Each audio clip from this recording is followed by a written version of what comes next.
disappointed in every one of you. I'm sorry, I don't mean to offend you. I'm disappointed in every one of you. I kiss you on the mouth. No, I'm not cool with that. I'm sorry. One more time. I'm disappointed in every one of you. I mean, I'm dealing with degenerate animals. I'm disappointed in every one of you.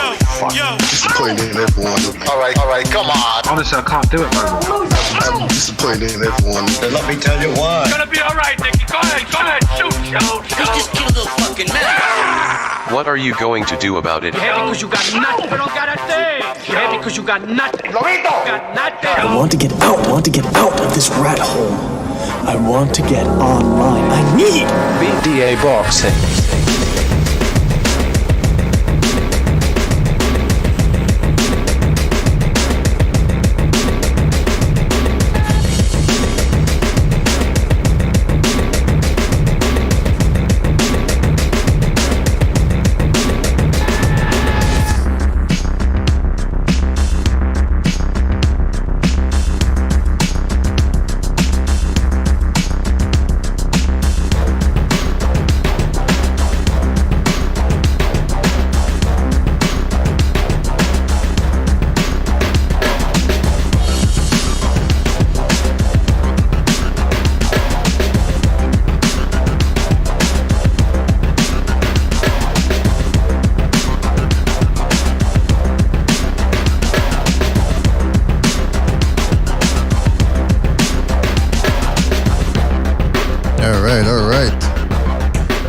Welcome everybody to another Boxing Podcast, broadcasting to you live from the True North. Yes, your good friend Mr. BDA, and alongside with me as always my co-host, the one, the only King, Bucho. King, are there? Yeah. Yes, alright, fantastic. Yeah. I was fucking muted.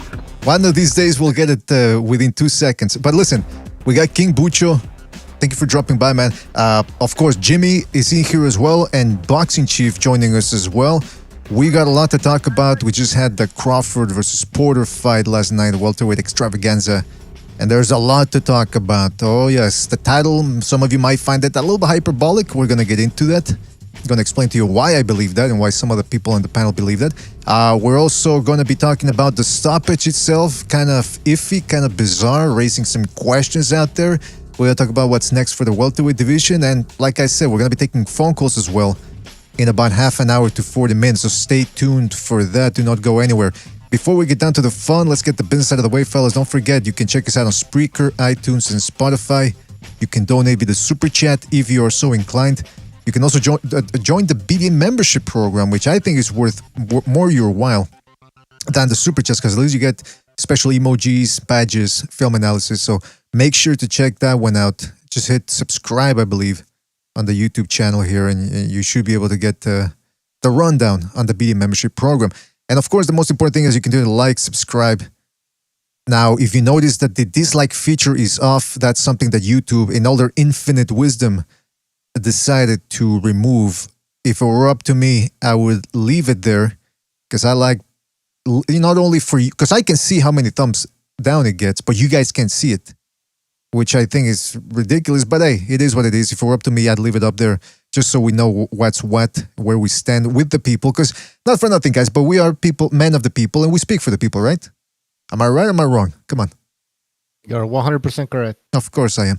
Now, well, listen, shout out to everybody in the chat room, man. One More Week, a.k.a. David, Kyle L., Eparokua, Aaron Tibeti, Double L, Antonio Hernandez, Virtuoso, Casey Boxing, Iceman.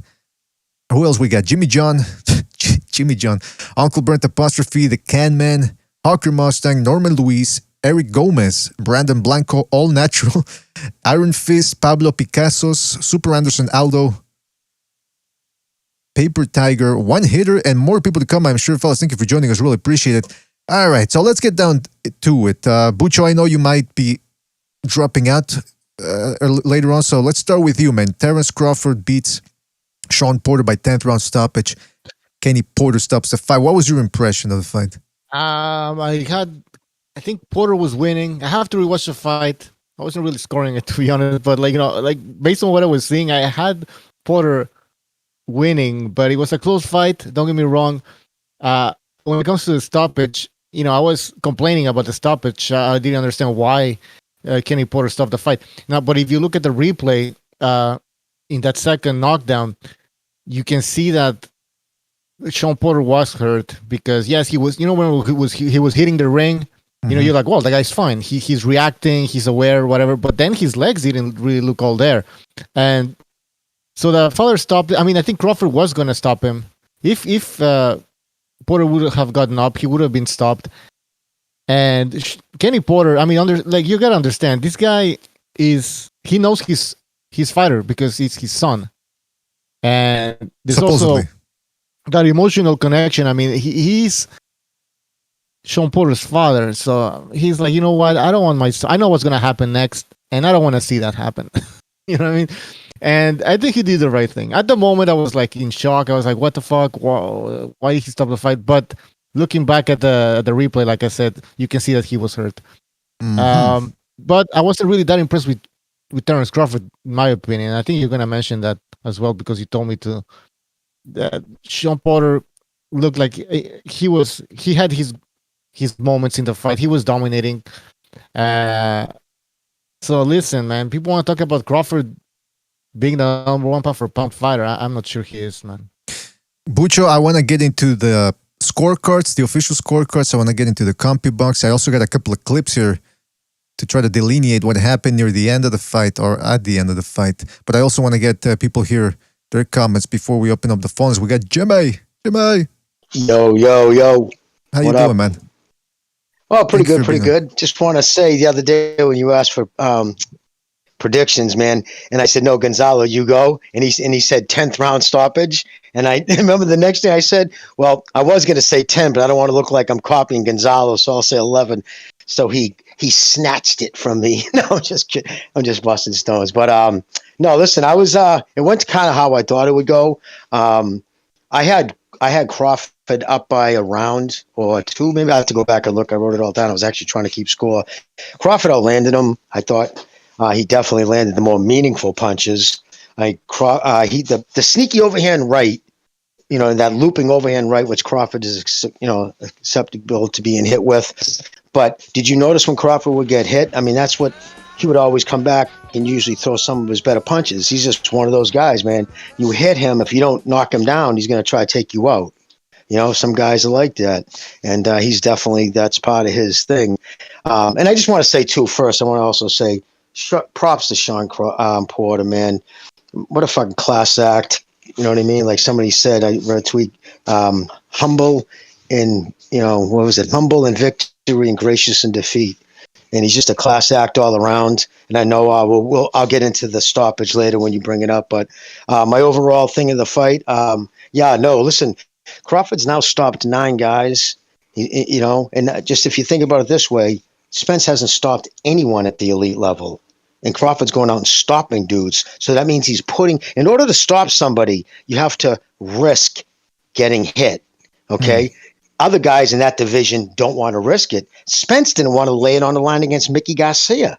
Let's just be honest. He didn't want to step into the thing. You know what I mean? I'm just being honest. It's the truth. And Crawford's that dude. He is willing to take a shot to give one. And, you know, but there's not going to be too many more years he can do this at 34. Eventually it's going to catch up to him. But, yeah, I thought he would end up stopping him because I knew what he knew. Actually, Sean actually said, you hear before the fight, this is actually PBC against Top Rank. Yeah, you know what I mean? Which was kind of weird that he said that. Also, I got to say, even in his retirement speech, Sean Porter retired last night, and during the press conference, at no time did he thank Al Heyman. There was nothing from the nothing from the PBC, not even a sign. And people arguing about that for days on Twitter about, you know, it was supposed to be a PBC event too. I'm like, no. So that goes to show you Al with, you know, his whole thing takes care of his fighters. He showed such little interest in that he didn't even bid, had nothing to do with that fight. So it's just weird to see Sean retire and make his biggest payday under the Top Rank banner. That should tell you something right there. But yeah, so yeah, I had him winning the fight, brother. I thought he was winning by at least a round, maybe 2. He definitely landed the hardest shots, and he lands shots you don't expect to get hit. And like Sean said, he goes, it's hard to describe. What did he call it? The Quan. He just does everything a little different and a little better than everybody else. He said, when asked, again, who would win in the Spence, he didn't even hesitate. He gave that nod to Crawford. Harder fighter to hit, hits harder, everything. Well, listen, before we continue on that, man, shout out to Chris K for his contribution with the super chat. He says, Porter took a dive. Crawford protected. Rematches with Khan, Horn, and Brook coming next. Spence is the boogeyman at 147. Facts. And then he says, joking, guys. Well, shout out to Chris K for his contribution with the super chat, aka Undercover Asian. But we're going to get to the whole Spence thing because he was in the crowd and his behavior was, I mean, I guess there's different ways to interpret it, but we're going to get to that. But yeah, so Jimmy, so you had Crawford winning by at least a round, you said? At least a round, maybe even two. I didn't get a lot of those punches, I mean, he did land some, I think 3 or 4 good shots, like big shots. But see I would say Porter would give Crawford hard at, how styles make fights. Porter jumps in. He'll sit there in that kind of style and just jump in with that right hand. And it's a looping right hand, and he's quick. Porter's actually pretty quick when he does that, and that's the reason why he turned to left to southpaw, and the reason why there was so many clash of heads.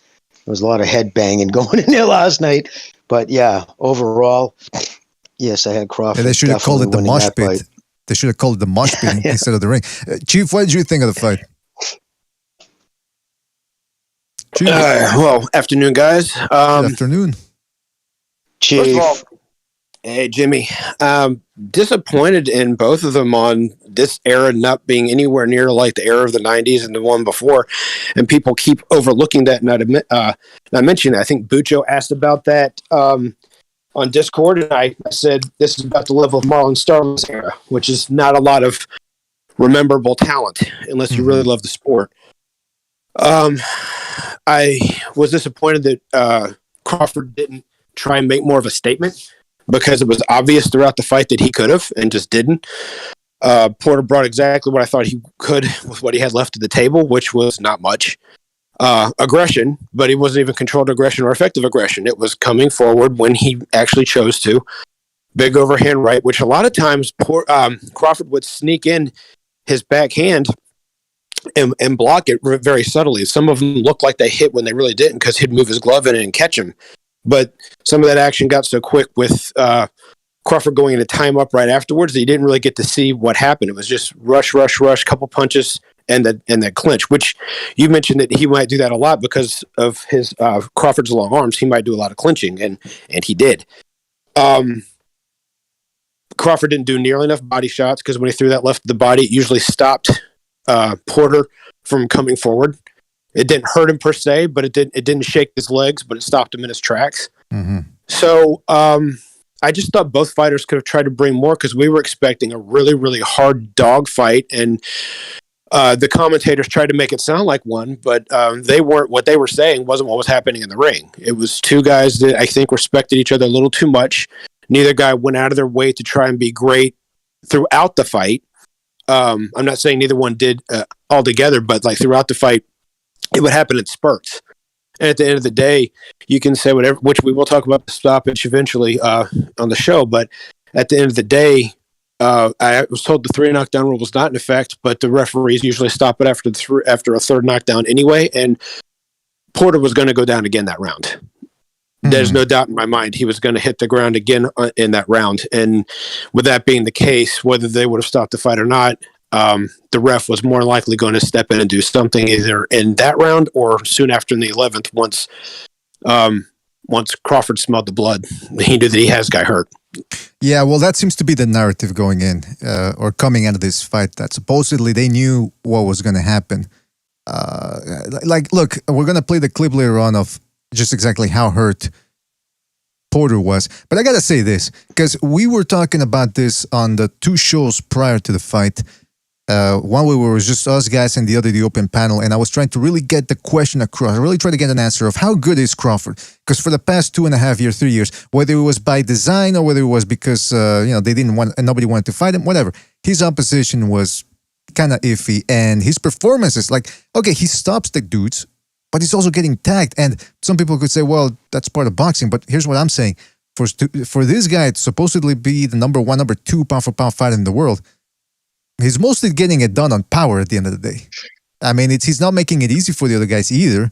But look, going into this fight or going into the stoppage, call me crazy. I had Porter winning 6 rounds to 2. Now, I was biased because even though I said I was going in neutral at the end, right before the fight, I said, you know what, I think I'm going to root for Sean Porter here. The moment kind of got them. I said, fuck it, I'm rooting for Porter. And I was giving him the benefit of the doubt throughout the fight.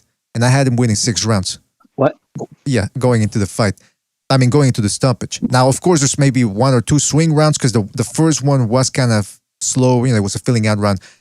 But I don't see... Let's take a look at the official scorecards here.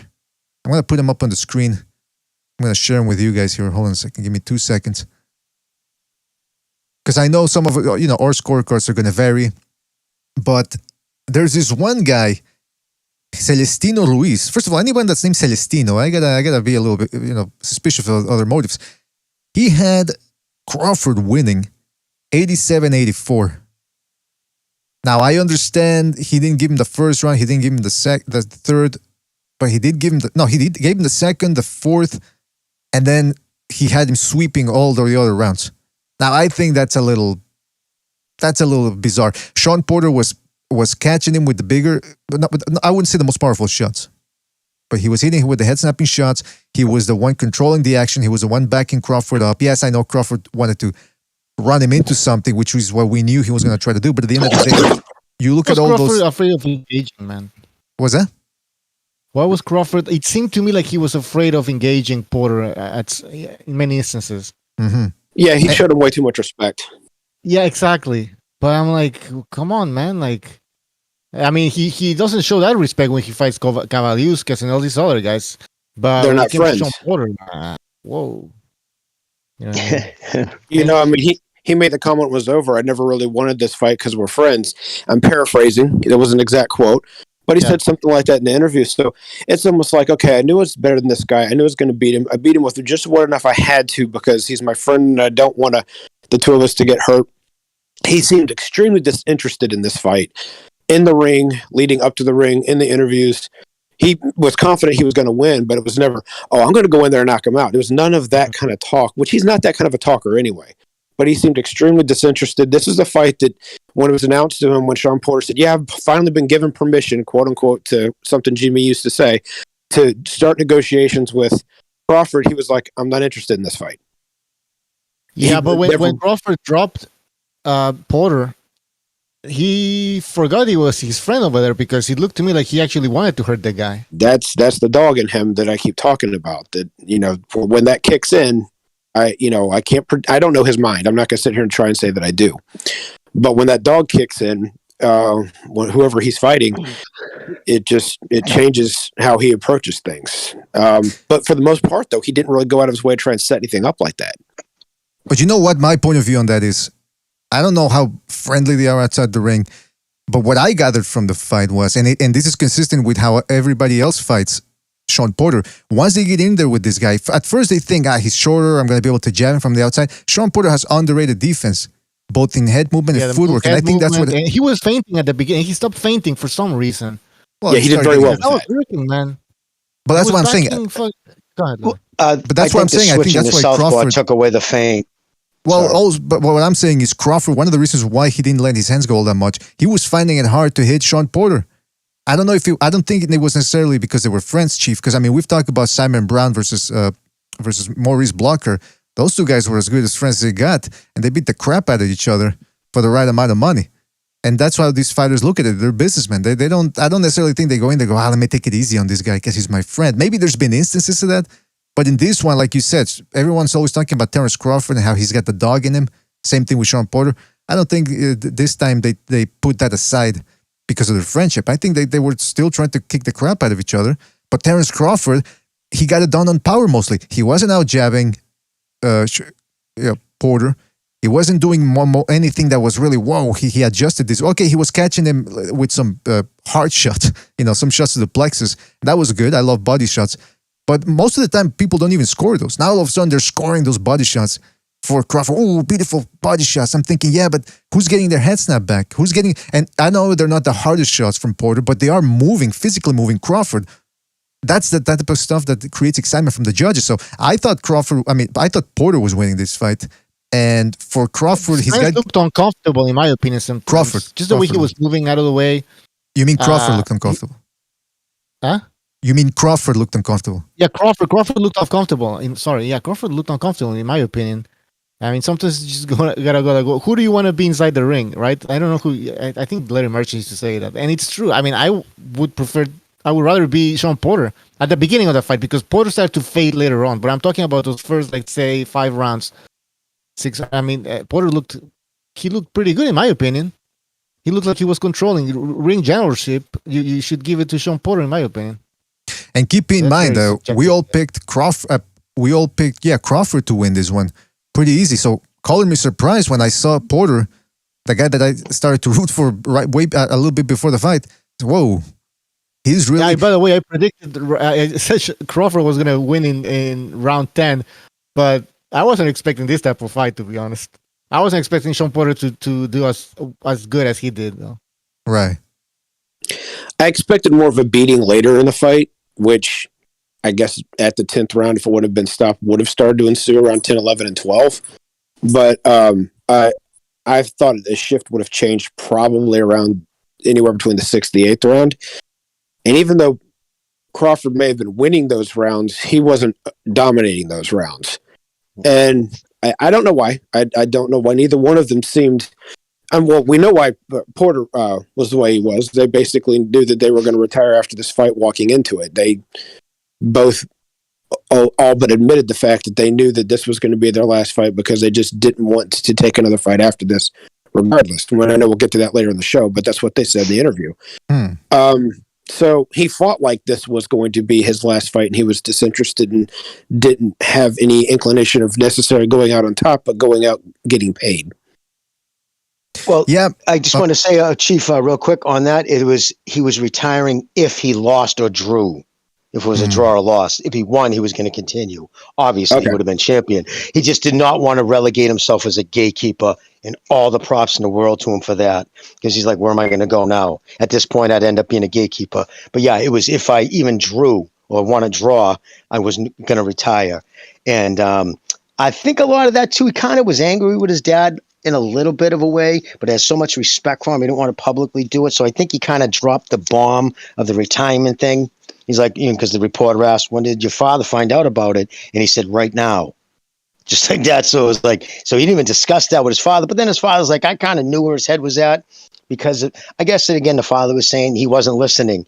Basically meaning probably as he got older, the father loses some of the control. And I think his father's a bit of a control nut when it comes to his son, not questioning his love for him, but I think he kind of controls a lot of things. And he wasn't doing the things he asks of him during training camp. So I think that's, and nobody knows him better than him. And listen, he was not getting out of that 10th round. If his father didn't jump up on an apron, Crawford was going to stop him. His legs were not there. His legs were not. People punch the canvas. They do shit. I've seen people say weird shit because when you're in that fucked up state, you know what I mean? But when you get up on your feet and your equilibrium is in there, and you see the punch coming, you go, okay, move, and your body doesn't react the same speed. Now he was in trouble, and his father knew it. His father's like, I know what Crawford can do. I know what he can do when he gets people hurt. And then again, that's part of the problem when you have your son, right? I've said it before. There's that love that's beyond just even friendship, obviously. And you are going to protect your son more than you would protect someone who isn't. Well, can I say something about that? It's because some people in the chat are saying, well, everyone has a hard time with Porter. But here's the thing. The reason why I gave Spence flack for looking bad against Porter was because everybody here was like, no, well, not everybody, sorry. A lot of Spence fans dropped into the chat when we were building up to that fight saying, Spence, man down, he's going to whoop him. We're like, wait a minute. He's not that type of guy against Sean Porter. Now, this time, most of us did expect. I mean, look, I mentioned this in the last shows. Nobody was picking. I think only Recognize was, and I think that was more of a gimmick pick. But mostly everybody was picking Crawford. So that's right. The fact that Crawford didn't look that good. Now, some people are saying, yeah, but Crawford's a slow starter. Okay, here's what I'm saying. People need to understand what I'm saying. For supposedly being the number one pound for pound guy in the world, he sure does lose a lot of rounds. He lost a lot of rounds against Kavaliauskas. He lost a lot of rounds against Benavidez. He doesn't really adapt all that well. Now he's lost a lot of rounds against Sean Porter. Like I said, I thought Sean Porter was winning the fight. I mean, at what point do we look at Crawford and say, well, you know what? Maybe he's not the best pound-for-pound fighter in the world. I've always judged him accordingly. That's why I don't say he got exposed or anything like that. I've watched enough of Crawford to know what kind of fighter he is. Now, if you have him number one, and if you have him, top three, I do not. I don't have him in the top three. I don't have him in my top five. I can name 5, 6 guys, in my opinion, better than him in terms of boxing technique, in terms of, fighting guys bigger than them and beating them. I've never rated him that high, but he did well for my expectations. I think a lot of that had to do with Porter. Look, I agree with you, BDA. I think Porter was probably winning at the time of the stoppage, but it could have been either way. I thought that round, I want to say 7, 8, and 9 could have all went to Crawford. And then the 10th round was going to be a continuation. The only bad taste that I had in that fight was obviously the father jumping in and stopping the fight. Look, I can understand if your son got up and he's woozy, but he got up, he was angry. You never know what could happen. Maybe he does get stopped. Everybody's probably right, but you don't know. But his father obviously knows something that we didn't know, and that was that they kind of had one foot out the door. It was like what Jimmy said. If they win, they continue for the bigger payday. If they lose, they're going to retire. It was a nice big payday, $4 million, I think he got. Probably the biggest, I'm going to say, definitely the biggest payday he got, and probably at least doubled anything he ever got. Mm-hmm. So that's how I look at it. But because I don't view Terrence Crawford as a top 5 pound-for-pound fighter, to me, he didn't get exposed. In my opinion, he did not get exposed. He fought a good fight. He fought better than what I expected, even though he probably could have been losing the fight after 9 rounds. I mean, think about it. Sorry, go ahead, Jimmy. No, I was going to say I posted the scorecards just in case anybody didn't see them, because I really haven't studied them either. You know what I did before this, what I don't usually do? And it wasn't like I went back to my day, but I watched another welterweight fight, a recent one in, lapse of time, but I watched Margarito Cotto 1. Literally as that fight ended, those guys came on. So, yeah, no, it's grave difference. But you talk about guys taking shots. You know what I mean? Those guys took some fucking bombs. But just goes to show, the talent level, even though it is what it is, it's just like Bucho said it, or maybe it was you, BDA, Chief, it's just not the same level it was years back. And, but yeah, I thought, but again, I don't know how much the friendship plays into it, dude, because I would think once you're hurt, even if your own brother's punching you in the face, usually you're going to swing back. But then again, aggression coming into it probably isn't the same, because I guess they are really close friends, and they came even closer over the years. Even I guess Porter's old man is really likes Crawford a lot too. But, listen, what I'm saying. 2 notes off it. Go ahead, BD. Chief. No, go ahead. Well, 2 notes. We've seen something with fathers and sons training each other for years. It never really worked, and then around Trinidad and a couple others, it started to work out. And then this generation, it's like we got prima donna fathers, and Floyd Sr. wasn't any stranger to that either.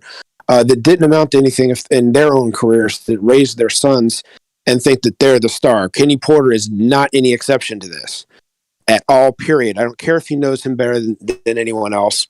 He tried to control that interview afterwards. He's tried to control a bunch of interviews before. You're not the one risking your life, Kenny. Get over it. No one's going to be, you're not going to make anybody else into a major world champion after this. And it may be because you think you're set in life. And if you are financially, congratulations and God bless you. But you're not going to find him turning anybody else into a 3-time champion in any other division, because it's his son's athleticism that got them there, not his knowledge of boxing. Well, I mean, yeah, that's it on Kenny. Moving over to this welterweight generation, if I can for just a second. Look, Jimmy, I said it and you just kind of agreed with me. This just isn't that era. We thought that Keith one-time Thurman, he was one time as a contender, and then it was several and thousands of times afterwards where he stopped one fighter, if I remember correctly, and Luis Collazo, who was a shot fighter, and nobody else.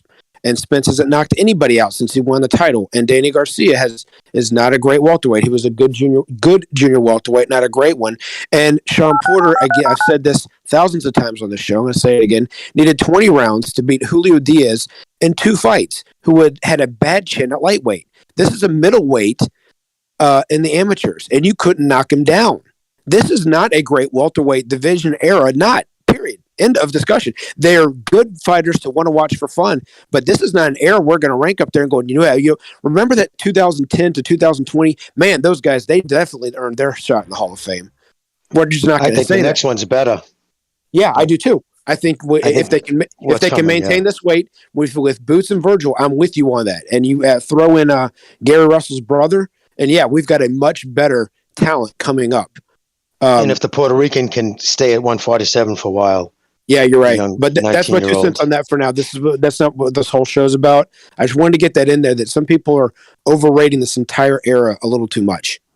Yeah, man. And look, I have to get back on this because some people don't seem to get it, and I have to repeat things here multiple times for some people in the chat. Crawford stopped Porter. Okay, nobody's ever done it before. And a lot of people expected that to happen. But a lot of people, myself included, also expected him to do better than other people had in the past in beating him. I mean, can you honestly tell me that he did better than Spence against Porter did throughout the fight? I thought Porter was winning. In some ways, yes. In some, because when it came time to when Spence had Porter against the ropes, Porter would spin off and then use his overhand right and his fists to force, and I said this on the show, I think, leading up to it. He would force him back against the ropes. That's clean, effective punching. He would pick his spots, and it was also defense, because he'd use the defense to slide off the ropes. He'd use his footwork to move around, and that is controlling the fight. I actually had him winning that fight. I agreed with the judge that had it 115, 112. And I'm not the biggest Porter fan. I think he's a very classy guy, but as a fighter, there's just always a little something missing. But I thought he never did any of that to Crawford last night. He didn't slide off the ropes. He jumped in and out, but he had no answer for the clinching. When he tried to fight inside, there was a point in time, one of the rounds, when he was, look at Porter swing these shots. He was hitting nothing. They were slapping open glove shots on shoulders, gloves, and arms. No uppercuts, nothing. His feet were squared. He wouldn't turn his punches over. He wasn't turning his shoulders or his hips, which he's never done throughout his entire career. He's tough and he's strong, and I appreciate what he did in the ring for our entertainment. I really do. But as far as anyone considering him something bigger than what he really was, he was an Angel Manfredi of this division, and the difference was Manfredi actually didn't win a title.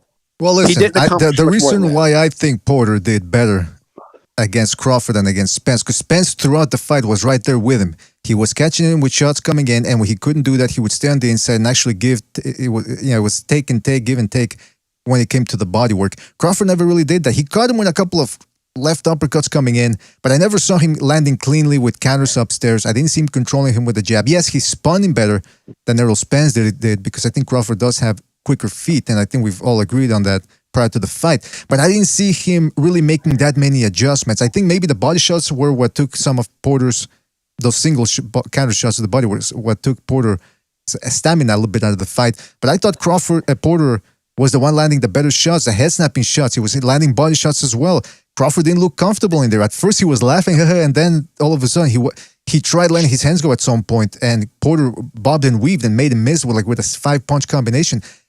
And Crawford wasn't really, adapting to that. And now some people are going to say, yeah, but BDA, he stopped him. But what happened in the build-up to the stoppage?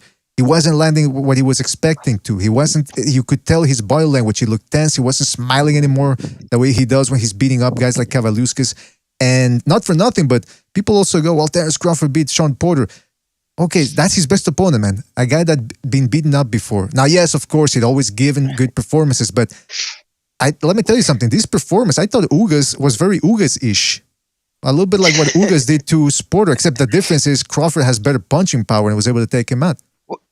Well, can I play a devil's advocate just a bit there on that, Sure. though? Well, if you put it this way, though, Porter went life and death. Everybody, Crawford, Spence is the number one pound-for-pound welterweight, right? I mean, that's the consensus, definitely, in the Twitter sphere. Porter went life and death with Spence. At no time was Porter afraid to cross the no man's land. Spence wasn't like holding it bay with just a stance. Like Porter was hesitant. He even said it after the fight because he was hitting me with shots that hurt me. Unlike Spence. Spence's body shots weren't hurting Porter. That 4th round fucking body shot he hit him with zapped him. That was his legs were gone after. That was a vicious fucking left. He just missed the solar plex, but you instantly see Porter's fucking right arm go down. I wouldn't doubt if he cracked a rib. That was a nasty body shot. Listen, that kid, it doesn't know what it is, BDA. I used to spar this kid, Mike Tilton was like that. He just, if you look at it on video, you watch it like these punches don't look like they'd hurt. But you're in there like, holy fucking shit. It's crazy the amount of fucking torque they can get on him. And he's like that. He's just weird. Like Porter tried to explain it. His punches hurt. If you put something on them, they fucking hurt you. And they don't look like they might hurt you if you're watching it. And so you see a few times like they were in that spot where no one would cross the line. Porter was trying to, that was the difference though. So it's not even so much, it's what he wouldn't do because of Crawford's abilities that he would do against Spence. Like he wasn't afraid to cross the threshold. He wasn't afraid to jump in as often because Spence wasn't putting his weight over his front foot and he wasn't hooking to the body that hard. And and again, at the end of the day, listen, Sean, he said, he was hurt. I mean, you fucking put him down for real. This wasn't a flash knockdown. He was rocked. And so he punched the canvas and shit because he was frustrated with himself, obviously, because he was leaping in. Once he started leaping in, I thought it was just a matter of time. But yeah, I don't think it's as bad as you guys are saying. But I mean, again, it's not the greatest. Well, I won't be watching it again. I won't be I'm an open-minded guy. I'm an open-minded guy. You guys know this. I can admit when I'm wrong, and I could be wrong here. But I did rewatch the fight before starting this show. And that's how I scored it. And Crawford, I'm not saying it wasn't competitive. I'm not saying it was completely one-sided. But I just thought, who would I rather be going in there? And I thought that was Porter. I think he was landing the cleaner shots. Some people aren't even saying that. Actually, somebody in the chat just said that Crawford was landing the cleaner shots. I didn't see that. Now, to your point, Jamie, maybe those body shots, because I did see him throwing those uppercuts to the body, Crawford did. And those are, body shots that can be a little bit hard to gauge because a guy, you never know if they're landing cleanly or not. So I definitely think that's one of the reasons why Porter did slow down later on in the fight. But all things considered, he's landing the more head-snapping shots, the one that's created excitement with the judges.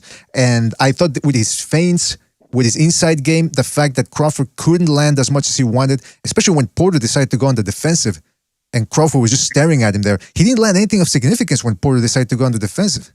And then when Porter would lunge in, he would catch him with something coming in, and he would continue working on the inside. So that's why, to me, I thought Porter was clearly winning the fight. Now, again, I could be wrong. Maybe we'd have to do something like Thunderdome does, where we rewatch the fights as a group and see what happened. But, that's my point of view. And like I said, I could be wrong. Now, let me just read a super chat real quick here, because we got a lot going on here. I'm starting to get a little dizzy. Amok PvP, shout out to Amok PvP for his contribution to the super chat. Says Porter might look better against Crawford than Spence Jr. when Errol fights Crawford based on style. Crawford's weakness is short range. All right, shout out to Amok PvP, and I can agree with that, right? Because that's why that's what most of us said, right? Because that's what most of us said going to the fight. Crawford was probably going to do better against Porter based on styles, but then it turns out that most of us were wrong. So this whole idea that you can judge on performance and you can dictate a fight, I get it, but at the same time, it's not a good remedy. You know what I'm saying? Because all it could take is, I'm just giving you an example. Spence hits too hard for him, meaning like maybe Crawford has more in the toolbox that he can do to win a fight, but as soon as he gets hit, it starts breaking him down a little bit more than any other fight that he's ever had. It could come down to that. You get what I'm saying? Mm-hmm. Yeah, that's a good point, man. Man, we're going to talk about that potential matchup. We're going to talk about that. Let's just go to the phone lines real quick here, because I know people have a lot to say. And some people, it's Jimmy giggling about. 678, you're on the air. 678, what's on your mind? Sorry, I was reading tweets. I'm sorry, brother. Yeah. So, this is not really on the Terrence Porter fight. I just want to throw out there that about a week ago, I had no idea who you guys were. I didn't know a lot about any of these boxing channels on YouTube. I was, I guess, a casual fan of Canelo, and I just want to throw out here that, man, am I fucking shocked in the difference of what a casual is more versed or knowledgeable of what's really going on with the divisions and what Canelo's doing. All right. So you're impressed with what Canelo's doing, you said? I thought he was complimenting us. I don't think so. I don't. I mean, I'm shocked if he's complimenting us. But go ahead, caller. Caller, 678. You're still on the air, man. All right, he hung up. Don't forget, fella. I mean, if he was complimenting us, Jimmy, hey, I'll take it any way I can. Why not, man?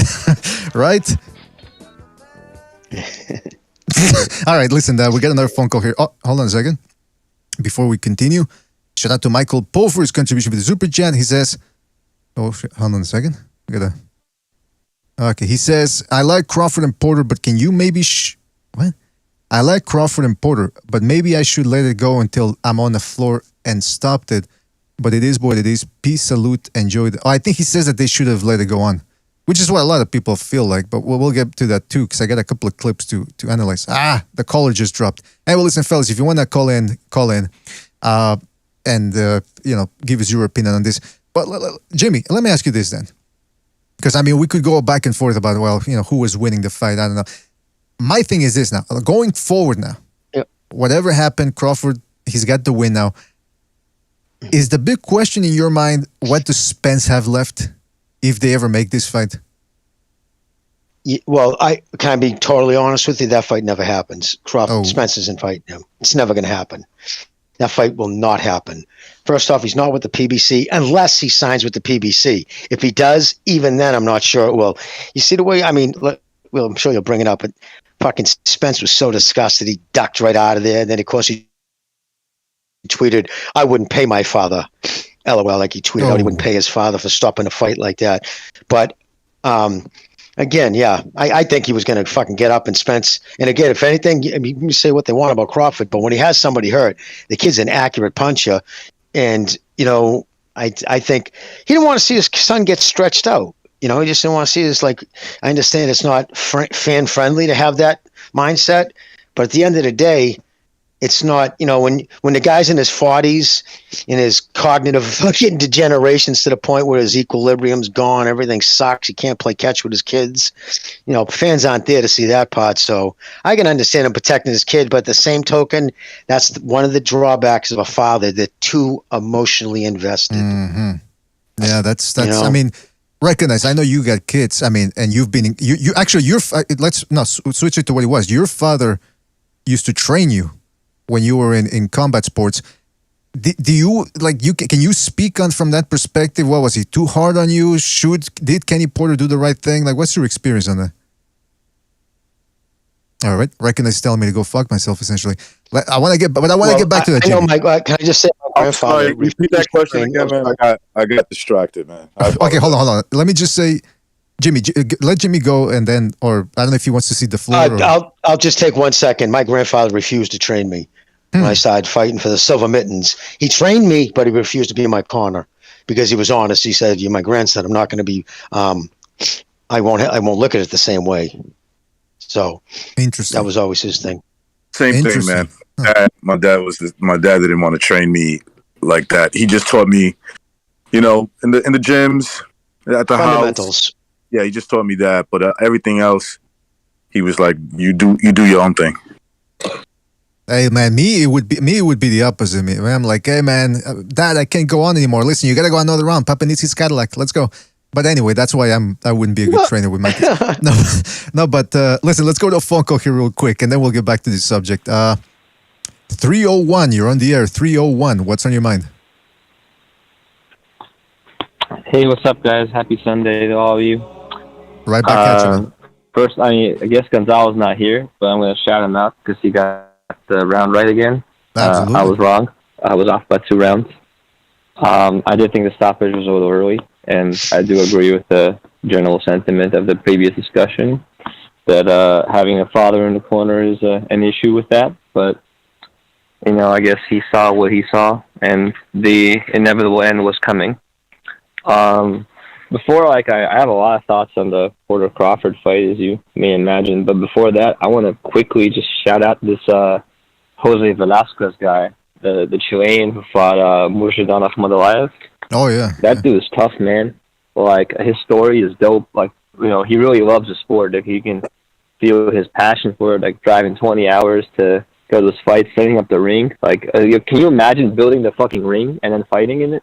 No, I can't. I mean, that's hard. Yeah, man. And you know what? I think it was that Manny Pacquiao haircut he had. I think he gave him power or something. Kind of like Samson. Yeah. That, Are you talking about the kid with the down? Totally with you. It's the same haircut. Sorry, what was that? Jimmy, we're talking about the guy because there was a DAZN card on Friday, and Akhmadaliev fought 122, I believe, and he fought this tough dude from Chile who just kept coming. Chile? I thought he was from Venezuela. He was from Chile, okay. I think it was from Chile, yeah. But go ahead, caller. What are you going to say?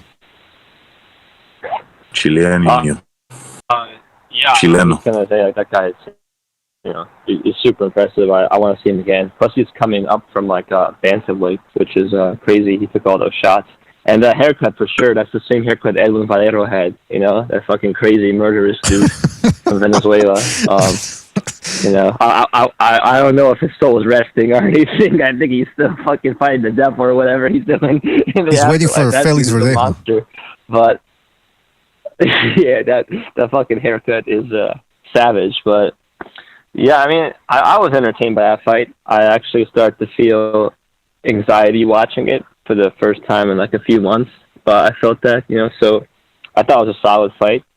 I actually had Crawford winning by either a 2 or 3 round margin personally. I thought that his frame game is really sophisticated. The way he frames you, puts his forearm around your shoulders and neck and controls you. I thought it was really telling that after the 4th round, I'm glad Jimmy pointed this out, he hit this wicked body shot on Porter, and from then on Porter's output went down considerably.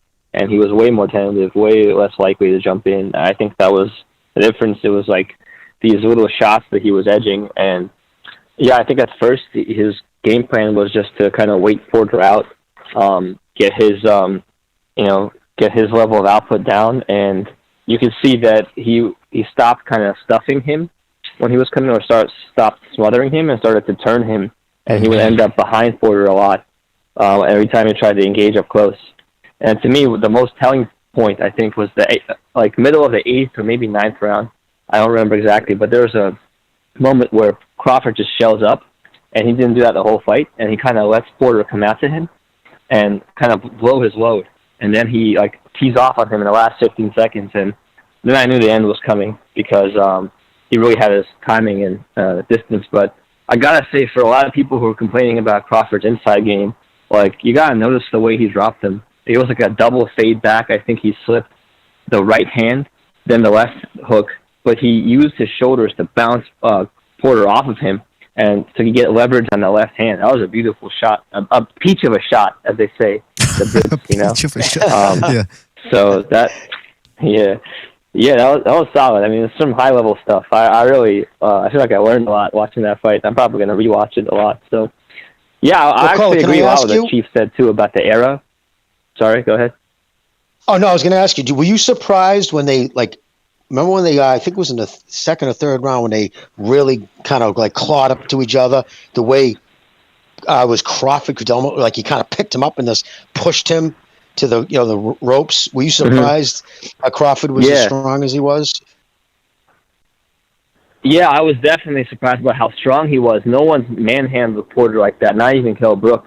So that was one of the telling signs that, he can really mess with these guys, even at super welterweight. I would love to see him versus Castano. I think that would be a great fight, or him versus Tenzu, or there's so many fights, but more fights than he has time in the sport, unfortunately.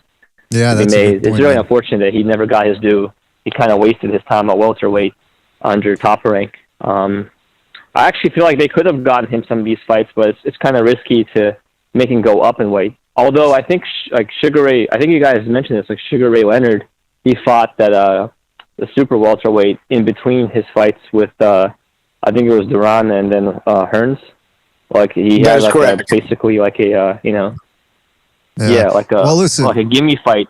For a gimme fight, he fought a champion. So Yeah, but listen, Yeah. Crawford is 34. He's not that old yet, and he from what look, again, I'm saying I thought Porter was winning the fight, but at the same time, I'm cognizant of the fact that it was still Porter, and Crawford didn't look all that bad. It's just that compared to all the hype he's been getting about being the number one pound for pound fighter in the world, I'm a little critical. But yeah, I think at 34, he still got a lot left. And let's see what he does at 154, or even if he fights Spence. We'll see what happens there. But anyway, listen, caller, we got to move on to another call. Yeah. But call back next time and catch you on the next one, right, man? all right, thanks guys. Enjoy the rest of your day. Look forward to listening to the rest of the show. Thank you, man. That was Thank a good you. one. That call was a Take care. peach. You too, man. Yeah, that call was a peach of a call. Oh, he's All right. about to get into my comment about the division and the status compared to other eras, and Jimmy asked him a question, and I was curious. I wonder what he had to say. Yeah, well, he was. Yeah, we'll get back to that. Well, hopefully he calls back. But we got a couple of calls here. I don't want to leave him waiting too much. Let's go to 424. You're on the air. 424. What's on your mind? Hey, good afternoon. Good I want to afternoon. bring up 2 points, Yes. and then you make what you want out of them. The betting line on Crawford, I think it was like he went off at minus 6 or something like that. But if you go by rounds, TKO in the 10th was plus 1,600. Now I want to go That's back right, to the baby Canelo. boy. And I bet it. Pardon me? And you're right. Pardon me? I put money on that too. I put money on that. I make quite a few bets, but that was one of them. I imagine you did. Go Look back at to the 16s, Canelo man. Those are the Kovalev good fight. numbers. The only bet on the board that paid for Canelo was a KO 11 plus 1,100. Plus 16. That was Canelo Kovalev, the only bet that paid Cool. if you bet Canelo. So, anyways, that's my point. I don't know what to do with it. Hey,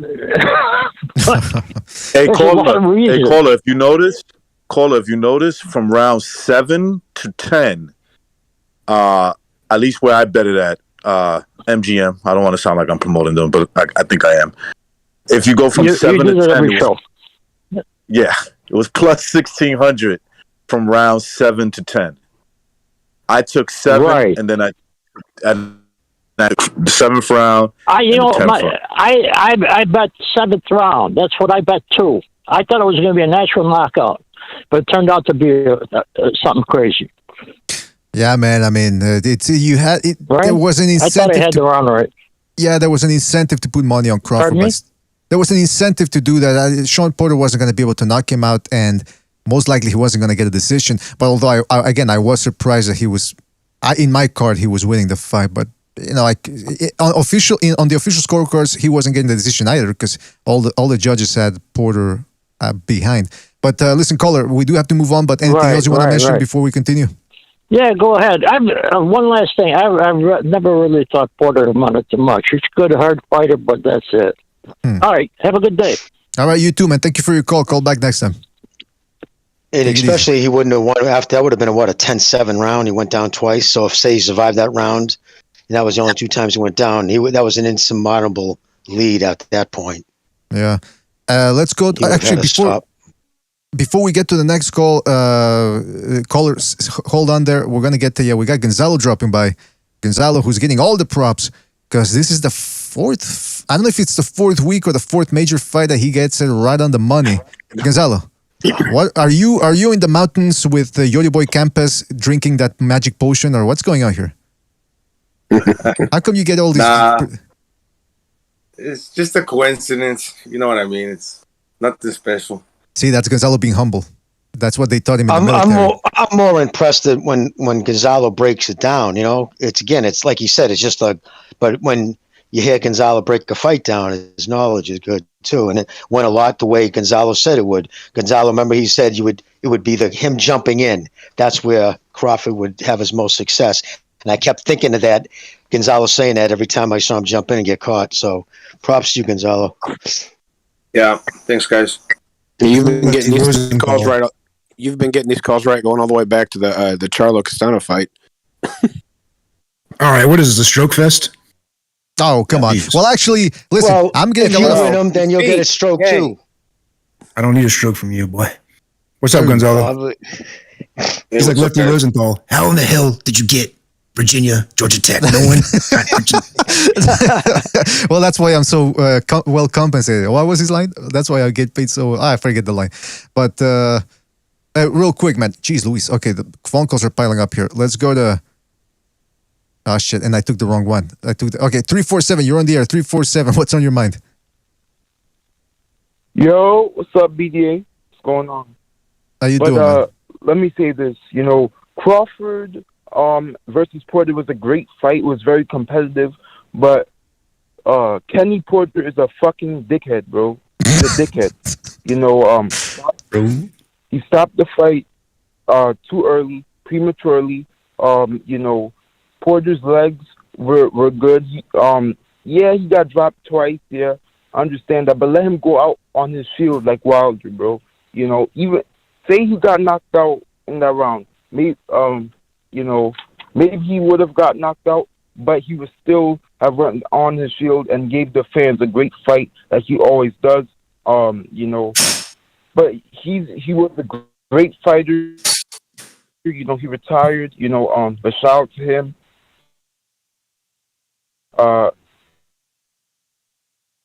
Anyways, you know, Crawford's performance was he didn't look like $1 million. He didn't look like who they say he was. MMA champ, But I expected more from him. I think we all expected more from him. But you know, I think Crawford, he definitely did look beatable. I mean, he has no inside game. You know, we saw that. You know, and I think Porter just, you know, was up. I think Crawford was up on was winning the fight. But you know, if you gave it to Porter, I wouldn't argue with that. But you know. Right. Well, that's where'd a fair... you have it, BDA, again? Where'd you have it? I had it, and again, I'm willing to reconsider this, but I just rewatched the fight before this stream, and I had Porter winning 6 rounds. Now, I gotta be open, disclose this, I was biased towards Porter. I was giving him the benefit of the doubt in every round. So I'd be willing to have it, Sean Porter going in there with 4 rounds and not 6, because I understand 6 is a little bit too wide. Nevertheless, my point still stands. I thought Porter was winning that fight. But like Jimmy said, he made a good point. Those cracking body shots to the plexus, they will take that energy bar a little lower, a little lower, a little lower. And ultimately, I think that's what did Porter in. But yeah. I don't think Crawford he's good. He's got great footwork. Crawford, but yeah. I think Crawford came back at the end, like he was, you know, catching him with the body shots and everything, you know, and he started, you know, to counter Porter later on.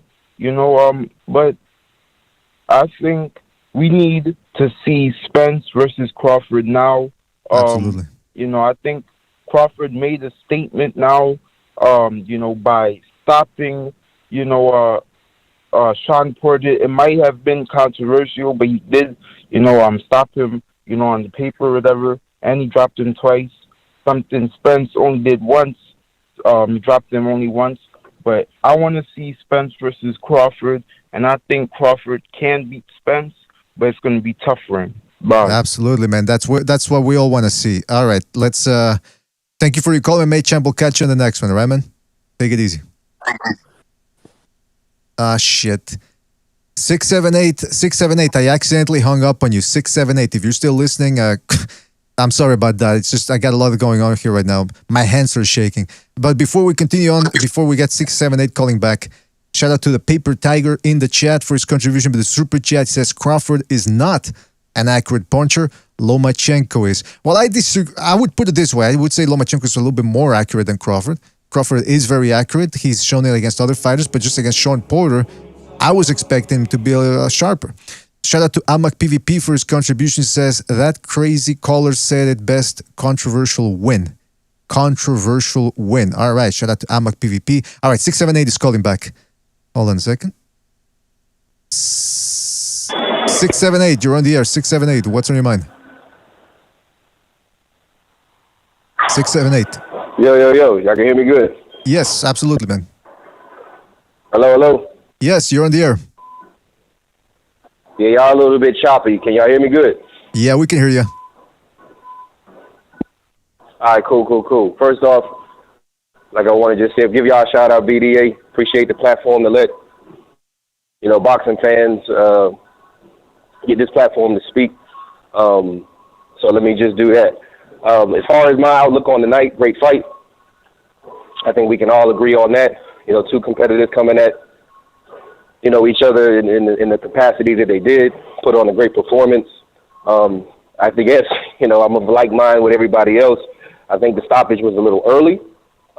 Not to say that what was about to happen was about to happen, because we know that Bud is probably, if not the best finisher in the game at this point. So I think Kenny Porter actually understood that and didn't want his own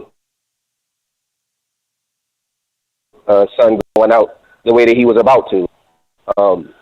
The aspect, I do want to talk about the aspect within the entertainment that we just saw yesterday, because I think what a lot of us is getting away from the fact of is, even though in the press conferences, these two brothers would tell you, we're not friends going into this fight.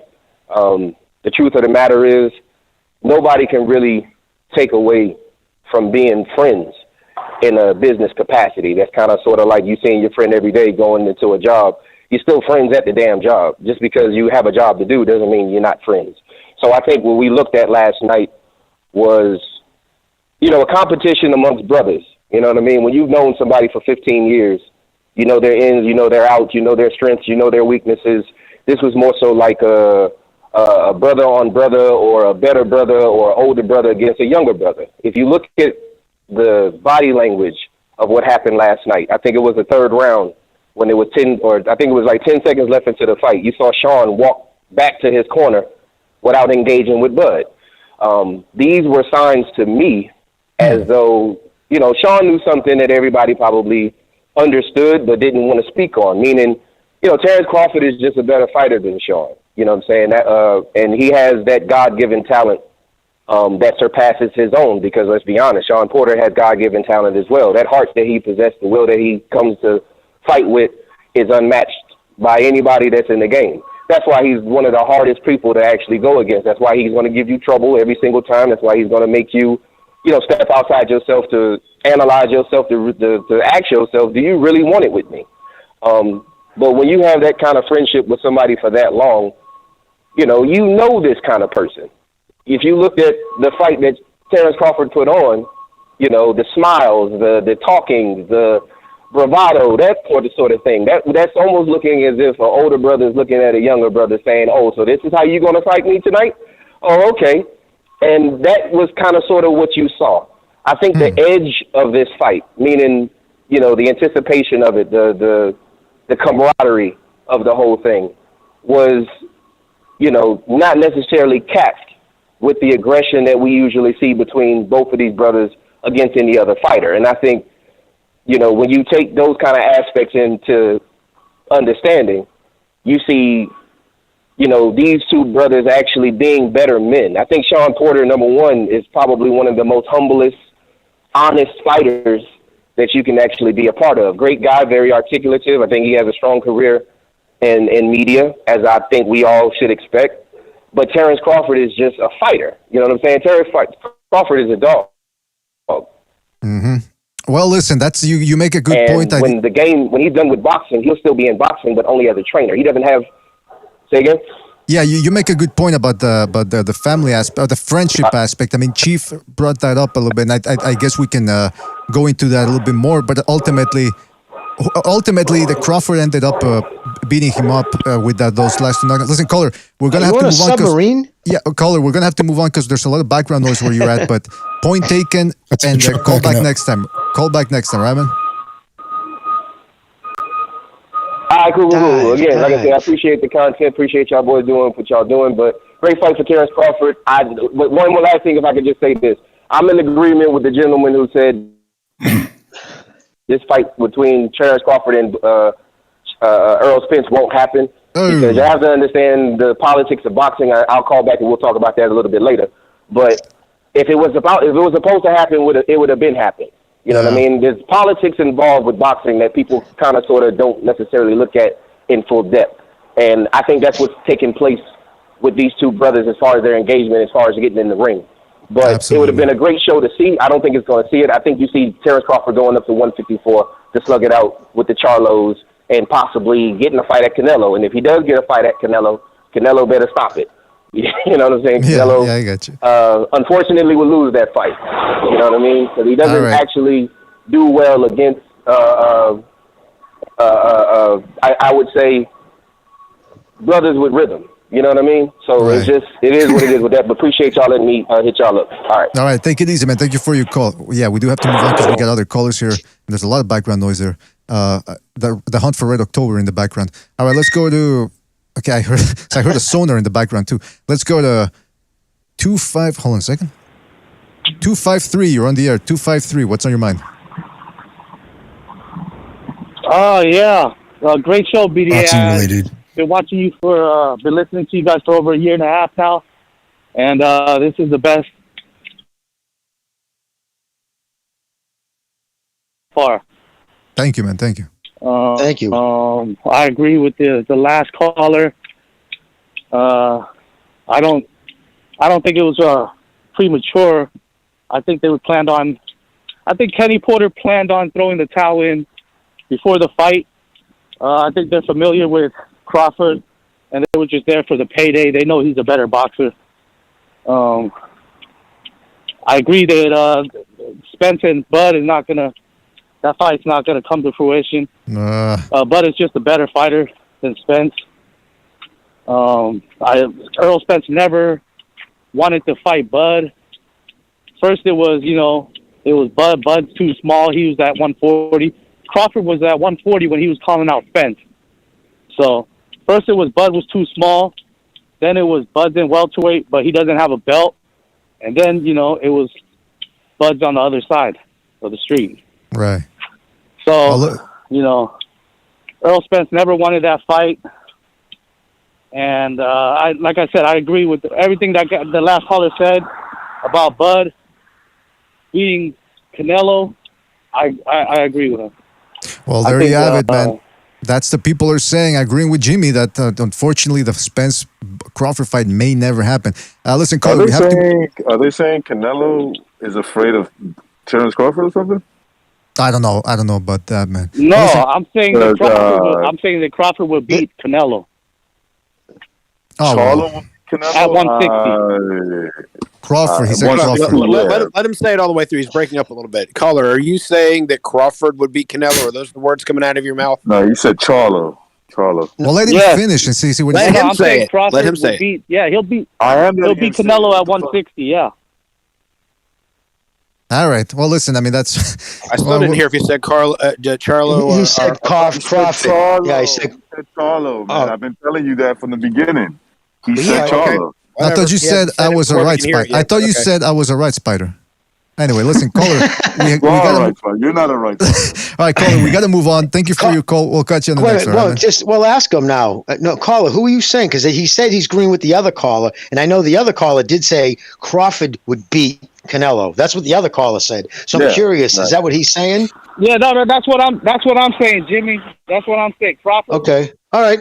I was trying to recognize. You motherfuckers had to go back. Oh, no, I was just curious. That's all. Now you're making recognize look bad. There's a lot of people around here not recognize looks bad. I mean, come on. No, he doesn't. He looks awful. I mean, I thought he said Charlo too. That's why I was confused, because I thought he said Charlo, but then he said he agreed with the other guy. So that's why I was all confused. Who's killing fucking animals in the background? I don't know. This show's going to hell, man. This show is degrading. What I did hear. Crawford would end up in a body bag. Crawford would end up in a body bag against Canelo. Of course. He said 150. Oh, no. Canelo's not fighting at 150. No. He's not fighting at Yo, hold on, listen. 168. Those fights are fixed, remember? All right. Listen, well, I've had enough of that. Listen, caller, thank you for your call. We'll catch you on the next one. I had to throw that in. Yeah, I know you did. All right, let's go to Thank you for your call, man. Call back next time. All right, let's go to. Okay, people are saying the Reckoners has to resign now. No, come on. We'll keep him around. 612, you're on the air. 612, what's on your mind? Hey, guys, can you hear me? Oh, Tin Man. Yes, we can hear you, man. What's on your mind? Hey, guys, happy Sunday. Shitlocks Andrade got beat another bum on Friday. So I don't think he's still going to get a big fight with that stupid haircut. And the other part about Crawford, I think his footwork is very underrated. I think yesterday it was a lot of good pivots and small in and out things that won Crawford the fight. I think he beats, and this era of welterweights is trash. Sorry to say, PBC is a trash organization. They just allow fighters to get drunk and fight only once in a year, and then you find out that their talent is deteriorating. So I think he beats Josh Taylor, he beats Spence, but I think the only guy who has a chance of beating him is Jaron Ennis, because in terms of power, in terms of getting hit by a welterweight, I think Jaron Ennis can take Crawford's power and he can match him with footwork. So that's what I feel, and those are the points I wanted to make. Thank you. Fantastic points, Tim, and thank you for calling in, and enjoy the rest of your Sunday, man. Always bringing the heat. Thank you. Come again. Always bringing those Indian spices to the show. All right, listen, fellas, I know we've had a lot of calls and all that, so I'm going to go for a couple of minutes and let you guys handle business, all right, fellas? So take over, please. And so here we go, all talking at the same time. Crawford, bringing up Crawford is fucking dumb. The guy's 147 pounds. Yeah, I know. We're all on the same page there. We just wanted to hear, because I thought he was saying Crawford, and every time we'd say Crawford, caller, what did you say? The second he'd say something, one of us would jump in at the same time and talk right over him. And I just wanted to hear his voice say that. And he did say Charlo 160. He did. That's what confused me. I was, because at first he said, I agree with the other caller, and the other caller definitely said Crawford would go up and beat him. And then but then he said Charlo, so I was like, wait a minute, what's going on? So no big deal. Yeah, I thought he said, the second caller, I thought he said Crawford at 150. Mind you, when he fought Mayweather, that was 52. That's at 52, and how many years later is it now? Oh, yeah, Gonzalo, at 150. He's never fighting at 50. He's never fighting at 60 again. Yeah, he won't even fight at 160. Yeah. But if he had to go up in weight, let's say 165, Canelo ends him in a body bag, bro. He puts him in a body bag. Well, first of all, what Crawford would look like at 160 without major supplemental help is you're going to see man boobs. You can see what Oscar De La Hoya looked like against Felix Sturm. That's unless the body he went to the same doctor. Because he just can't carry that weight with muscle and be in shape at the same time. It's not in his genetics to get that big and do that. So it's just too much weight too soon at 34. You know what I mean? Yep. Even if he put it on through chemicals, it would be too much. He wouldn't be able to slow him down significantly at that point. So I don't even think he's going to go to 154. I think he's going to hang at 147. And I think probably Josh Taylor is going to be the next big fight they make at 147 for Crawford.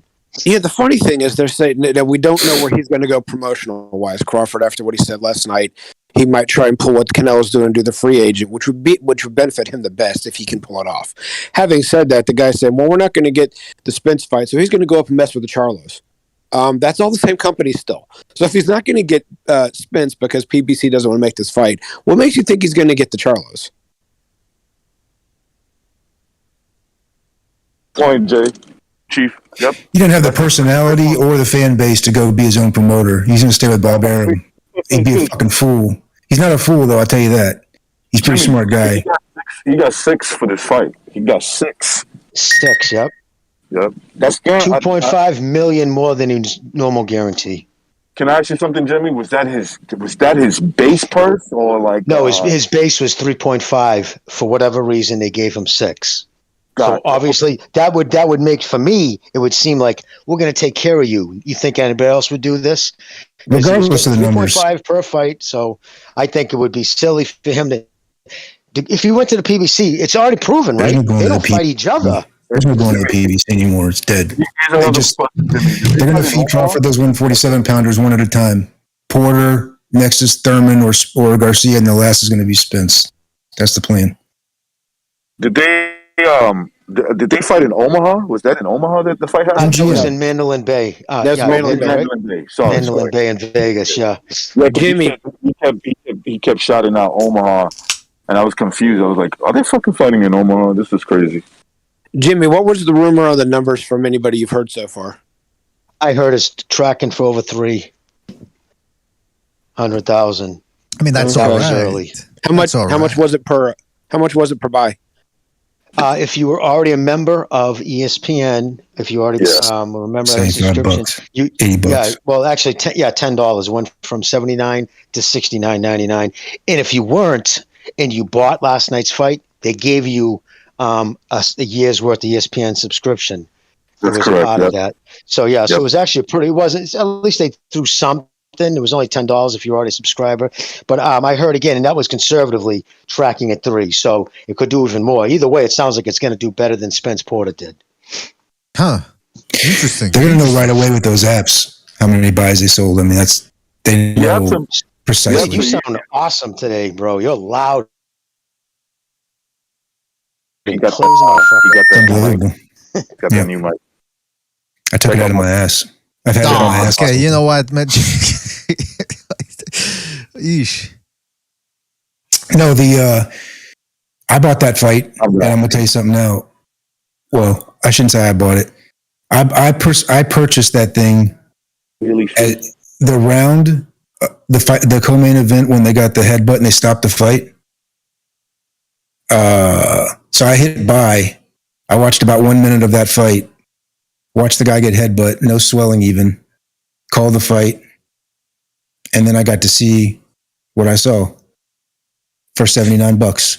Well, you know what? Here's the good thing. It was my brother's house. I was all alone because they were all at an event last night. So I left the event and went to my brother's house and bought it on his ticket. So appreciate it, Chris. Yeah, shout out to Chris for the ticket. Yeah, man. Thanks. But you know what? Let's talk a little bit about that. What happened this past week, because we had Martinez fighting Arroyo on the zone. That fight ended prematurely because of a headbutt. And then we had the one between Volny and what's the guy's name? The Brazilian dude. I don't know why I'm blanking out here. Izquierda is Falcao. Esquivel Falcao. Falcao, yeah. That one ended on a headbutt too. So it's kind of bizarre and unfortunate that 2 fights, 2 days in a row, 2 good fights ended up being. Well, hold on. The Volny versus Falcao fight wasn't that good, but it was still a little. At least we want a definitive ending, and we didn't get that because of those fucking. And you know what, BDA? I thought the Porter Crawford was heading the same way because there was like a few headbutts in there. I was like, man, this motherfucker's getting stopped too. Mm-hmm. Right? Yeah, that's what I thought too. So hopefully, yeah. What did you think of? No, Van Dam. I know he was outmatched. But man, you got to give that African kid credit, bro. When at the end, when he looked right in and he said, "No, I'm ready to die." I'm like, God damn. And unfortunately, so was in his corner, ready to let him die. I mean, There was a kid who should have thrown in the towel there. I mean, I don't know what the fuck they were thinking. But just imagine that mindset. His first instinct, he had no chance of winning. Nah, I'm ready to die. God, that's impressive. That's different types of fighters, right? Different types of fighters out there, man. Yeah, it was the fight before the co-main, Nadam against that Kazakh kid who's a lefty who would give, that fucking. Well, did you hear? I guess Charlo's already tweeting out that he's ducking him, that Kazakh's ducking him. Ducking him. Well, it's a joke. Somebody tweeted out, his dude's, he's only been a pro for like 2 years, get 10 fights in Charlo's. That dude's ducking me. What is he, a drug dealer? Is he a coke dealer? He's ducking me. Because Charlo, just everybody ducks him. All his fans, everybody's ducked him. That's why he doesn't fight nobody. But that kid's going to give people problems. If he can learn it, if he can develop his right hook, his check hook on his right hand, because he's a southpaw, because that left fucking is dangerous, and he's tough as nails too. Yeah, man. He looks like he's 40 years old, but he boxes like his age. So it's kind of bizarre watching a guy look old and yet box so fluidly. And under 10 fights, like Jimmy said, this guy's gonna be a problem. He already beat up Rob Brandt as well. But then again, Rob Brandt and Hassan Ndam just past their peaks. But nevertheless, he's looking good. Let's see what happens. Shout out to Pablo Picassos for his contribution to Super Chat. Says after this performance, Andrade versus Crawford at 154. Oh, hey, by the way, I didn't see Andrade versus Quigley. Anybody catch that one? Apparently, he took him out in 2 rounds. Yeah. I was gonna say that Alima Hala guy, he's got like fucking that. Sorry for my cussing. He's got that Kovalev power. You think so? Right. Yeah, it's 'cause same dimensions. He hits like a baseball bat pretty hard. Huh. Now, are you talking about Janinik or Janik? Yeah, Janovic, yeah. Yeah, I can't pronounce his last name. If you put a gun to my head, call him you'd have to Jambalaya. shoot. Call him Jambalaya. Hey, let's go to Jambalaya. I think it's new. Bin Laden. Jambalaya. I like 386, you're on the air. 386, you're on the air. What's on your mind? Hold on a second. Sorry. Yeah, go ahead. 386, you're on the air.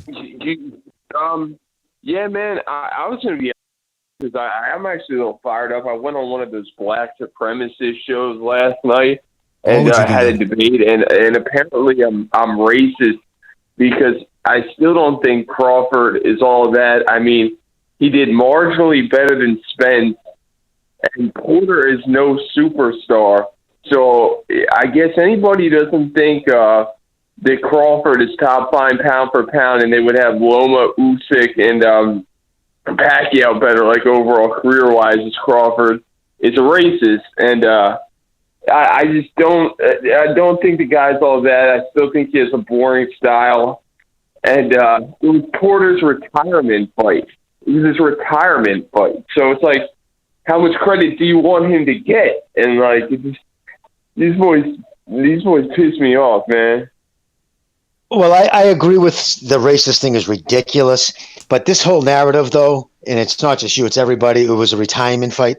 Nobody knew but Porter. Like, this wasn't discussed with his father. He said that after the fight, and is going into it in his head. If he either lost or drew, he was done. If he won, he was going to continue to fight. No, and I think he announced it to piss his father. I think he was mad at his father still. That's why he announced it the way he did. Well, they did talk about it on his podcast. You know, he has that podcast, and he was talking about like his worth as a fighter. So he understands the business. You know, is that the Black Supremacy podcast you're talking about? Well, and then in Porter too. Remember, he just did the Wilder. He was the commentator for Wilder Fury 3. And he really enjoyed it. And he's an articulate kid, and he's well spoken. You know, so he knows he has a career in commentating. So again, anytime a fighter starts looking at other careers or even talks about retirement, to me, they're already retired. Was that Jackson? Is that me that's chopping it up, the lines? No, it's probably on my end. It's probably on my end. Chopping up lines. Okay, well, I'll say one more thing then. I think Crawford, I mean, you're a white supremacist if you think this, apparently. Virtuoso, you thought that as well of me, that I was a white supremacist, because I didn't think, I think Crawford has to prove himself and really get in there and dog it out with a great fighter before he can be considered great. I mean, he's got some tricking. You know, he went undisputed, fair play in a weak division. I mean, that doesn't make you great in my book. Crawford, Canelo, they're very, very good fighters. Elite pound for pound, top 5 pound for pound. I don't have either of them. I got guys like Usyk that went in the backyards and did their work on the road. I mean, that's fucking impressive. They took the A side, this bullshit boxing era where you have B sides and A sides, it's political theory. I mean, you have guys like Usyk that took it away and took it out of the game. So I got that guy as my pound for pound number one. But thanks for my call, brother. Hope you guys are all safe. Jackson, you take it easy, brother. Take it easy, man. Thank you for calling in. They're animals anyway, so let them lose their souls, Jackson. Don't Oh. Oh. Yeah, but I mean, yeah. Oh, sorry, BD. I was gonna say something that I found out that was kind of cringe was when they were doing the post-fight interview, and Kenny Porter said, "Oh, I can envision Terrence Crawford's kids playing with Kenny Porter's what's the son's name? With Sean Porter's kids in the future." That's not the right place to be saying that after the fight got stopped the way it did. It just sounded so cringe. You don't say that. And it makes it sound weird, man. It makes it sound weird. I think he was saying it like they were, because they were like, he was trying to lay out how close of friends they really are. Like, that's why he was saying this is a boxing match, because I guess at the end, Crawford kept apologizing to Kenny. That's what I was heard. That's why Kenny went that route, because Crawford kept saying, "I'm sorry, man. You know I love you. I'm sorry." And Kenny kept saying, "Dude, it's a boxing match. It's just a sport. Nothing personal." So, some people, need to be told it's just a boxing match. And then there's other guys who knock the shit out of each other and they go have a beer after and don't even talk about it. It's weird. When just before the fight, I was listening to the Boxing Voice, and Kenny Porter was on. And the way Kenny Porter talked leading up to the fight versus how he talked in that interview in the ring and then just afterwards doesn't add up at all. It does not. He went in and they talked about how the rumors were about the sparring and everything like that. And he went in all through, well, we beat up this guy and this guy and this guy, all the different names of boxing right now, which are all the people Porter fought in the amateurs, which is not the pros. But he's considering it the same thing. And nobody's ever beaten us up. And we always put the hard work in. And he's talking all this game up. And then in the ring, because he didn't prepare right. Well, on the Boxing Voice the day before, you said that he was preparing in best shape he's ever been in, and this is the best camp you've ever had and everything else. And I know everyone's supposed to say that because you really are supposed to put the work in every time at a championship level. But somewhere in this whole mix, Kenny Porter wants to be the star and is neglecting the fact that no one cares who you are. Anything you've lost all credibility, everything you say, and everything you said and how ready he was on a different boxing show not too long ago, and then, he wasn't preparing right. Well, he didn't prepare right. You still stuck your son in the ring anyway? Oh, but you care about his health. I'm sorry. This man is just, I don't know. I've got very little respect for him as a whole because he wants to be the star and is taking away his son who's risking his life. Oh, by the way, providing you a living, sir. Providing you a living because you're getting paid off of what he's doing in the ring, not what you're doing. So I've just lost a whole lot of respect for Kenny Porter. I do respect his son was in there, and he may have seen something we didn't on possibly saving him from getting further hurt in the future. Hats off to that as a grown man and as a father. But which part are you telling the truth on? Was it the best shape he was ever in? Did you think he wasn't preparing the best way possible leading up to this fight? Why did you let him take this fight then if you thought that there was a chance he could lose it and get beat up? When you said yourself, and I quote, "I had my mind made up before the fight started." You didn't think someone was going to win anyway. Well, what he said was, I would, I don't care if it was the third fight in the amateurs or this fight. The first time when I know my son is hurt, that's been he said, we've been saying that since day one. I'm going to stop the fight. So he said it took to this point to see him get hurt at that level. His conditioning wasn't the questioning. It was who he's listening to and who he's not listening to in camp. I guess according to Kenny, in his mind, that Sean got to the point where I don't need to listen to my father, and which is kind of to your point, Chief, that maybe he's too much of a control freak and didn't like the fact that Sean wasn't implementing things that Kenny wanted him to do. But as far as his conditioning, that was never a question. Like that kid's always in great shape. He doesn't drink, he doesn't smoke, that type of stuff. But mentally, he just wasn't listening to his father. Again, I think he puts too much onus on what he thinks.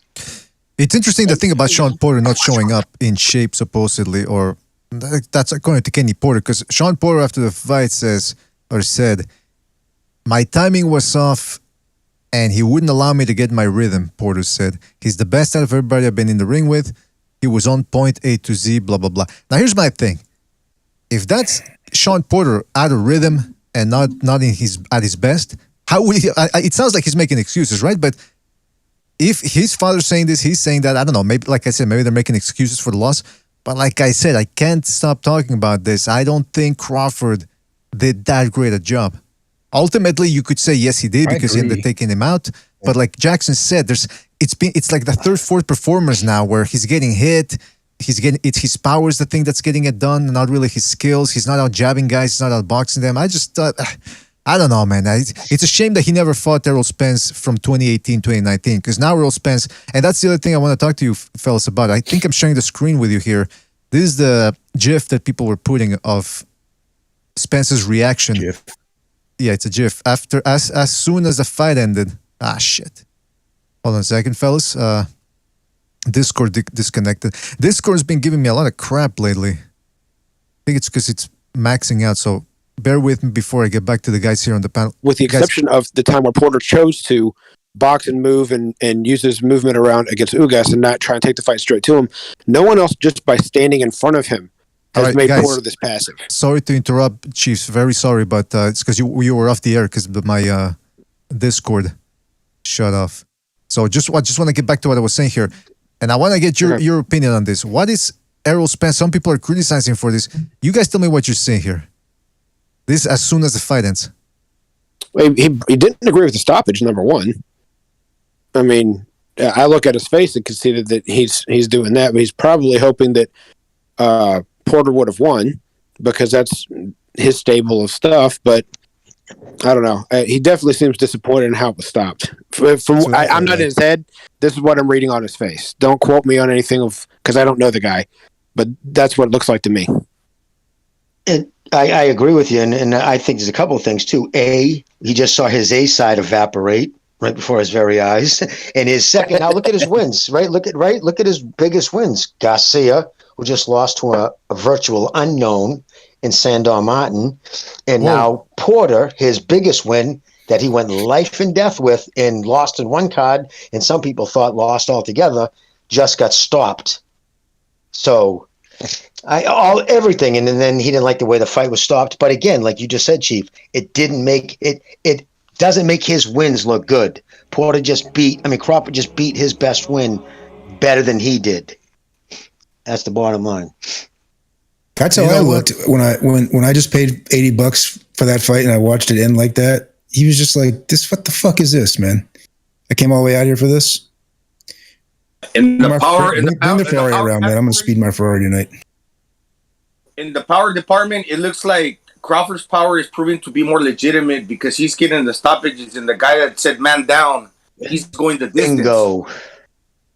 Gonzalo, that's a very good point. That's a very good point because let's criticize Crawford's opponents for a little bit. I'm open to this. So we're going to go in through some of the guys that he's been fighting lately and where they're in their careers.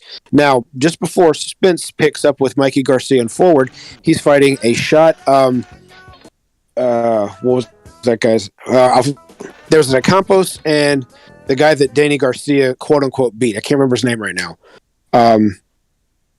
Not Durrell. Anyway, he's got a brother that was a lightweight also. He's a natural lightweight / junior welterweight. He beats both of them by knockout. Okay, they're not any better than Amir Khan or what Kell Brook was in his career, and actually Kavluskas is better than either one of those two.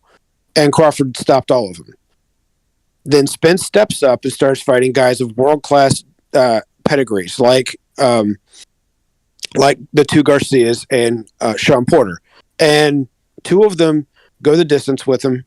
They easily go the distance, meaning they weren't any danger of being stopped in those fights.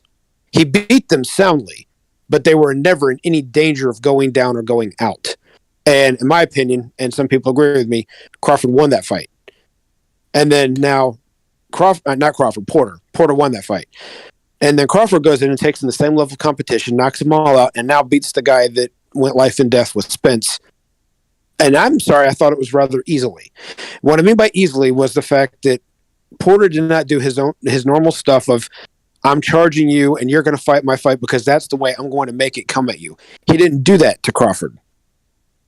He had to fight differently. And anytime he tried to go overly aggressive, he met Crawford in the ring and Crawford changed his mind. Well, I mean, but I didn't see Crawford doing that much either. I mean, when Porter was backing up, he wasn't willing to commit. And I agree with that too. I do agree with that. And I'm not trying to cut you off. When it went dead for a second, I was addressing this. That I do agree with that he showed him too much respect because there were times when they were lining in front, he was a southpaw, and he was throwing those jabs that were coming up short. Instead of stepping in with the jab and making it a weapon, he was using it as a rangefinder, which was showing too much respect and not doing the damage I'm guessing you're implying that he should have been doing. Now, I'm saying straight up front that I think that is what he should have been doing. He would have been doing more damage, and it would have showed us more. And that's basic boxing. Is not just throwing the jab as a rangefinder, but your foot's already on the outside where it belongs. I've talked about that with lefties versus righties. His feet were in the right place. Why aren't you stepping in with that jab to put that little distance on it so you can punch through the target instead of at it, and then you can follow with the left hand, and you probably would have dropped him a few rounds earlier.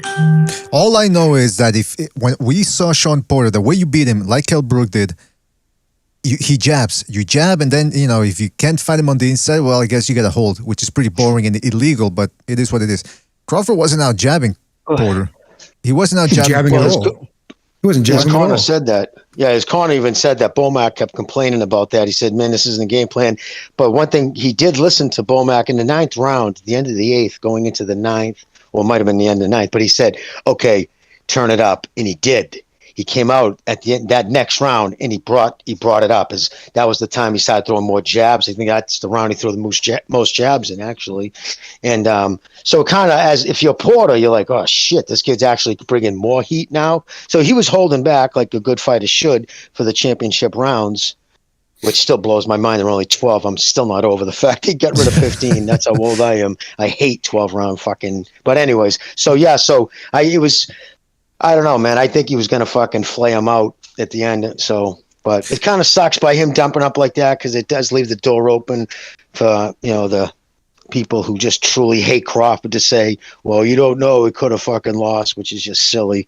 But I mean, yeah, we'll never know because the fight was stopped, right? And like Bucho said, and somebody else said too, the way Porter was lying in the ground after the second knockdown, he was stumbling a little bit forward, so his equilibrium was a little fucked up. But again, we'll never know because when he was pounding on the canvas. Yeah, look, I'll show you the clip, man, just so, because I said I was going to show. Actually, I'll show it later because I don't want the computer to fuck up for some reason here. No problem. But what were we saying? Okay, yeah. So we're talking about whether. Look, I didn't really like a lot of the things Crawford did in there. Okay, but now the reason why I'm mentioning that is because if he takes on Spence, and if Spence still has something left, Spence has a good right jab. I actually think he did a better job against Porter with that jab than Crawford did against Porter. So, I don't know, man. I mean, look, Garcia did give Spence trouble, although I do feel that Spence nevertheless won that fight on the scorecards convincingly. But you gotta wonder, Crawford does punch hard. He showed that last night. He's got quick fists. I do think that Porter has, maybe you guys, correct me if I'm wrong, who would you guys say has better defense, Porter or Spence? At this stage right now, Porter. Is it defense or is he harder to hit? There's a difference. Some people's styles make him harder to hit than other people who actually are putting on an actual defense. Okay, so I think Spence overall, is a little bit more tighter. He's more tighter with the elbows, and he keeps his shit a little bit more compact. So that makes him a little bit harder to hit at times. Okay. In his length, the way he stands, yeah. Yeah, the way he stands. Yeah, that's what I meant, Jimmy. Coming forward, so he's opening himself up for shots. That's what I meant. Overall, who's more difficult to hit? That's exactly what I meant, Jimmy. Like whether you say it's what? Errol Spence is more difficult to hit because he's got control over it. He can use his jab. He can, if he wants, he can box if he wants. He can. He's back at you. He's got the power to keep you honest. For all those reasons, he's harder to hit. I agree with the southpaw. Yeah, good point. And yet Crawford's got better. Porter's got better head movement, and he blocks shots and ducks under well. The southpaw stance has a lot to do with it. Guns is right about that, but Mikey didn't let his hands go. When Danny let his hands go, he connected pretty well and almost easily. He didn't do it enough, and his dad even said that's the reason why he lost the fight. I agreed with him. Sean Porter beat him. I mean, Recognize even agrees with me on that. That he beat Errol Spence. So who do I think is harder to hit at the world class level? Sean Porter. I'm gonna have to agree with Chief, man, because Spence is hittable. He tends to do some things wrong where he just leans back and starts retreating. And you saw that against Porter, but at the same time, one thing that Spence will have that Porter doesn't have is better power. And he's just as long in that sense, maybe not in the arm length, as Crawford. So, man, this Crawford-Spence fight, if it happens, and I hope it happens, even though like Jimmy said, I think this fight, there seems to be something around it, some sort of energy, like a hex or something that's preventing it from happening. But if it does happen, it's called Spence doesn't want it. Oh, you know, Sean Porter's harder to. Okay, look, Errol Spence. I'm no fan. I'm not a really a gigantic fan of any of these guys the way they fight sometimes. But Errol Spence takes shots when he understands that the other guy has nothing for him.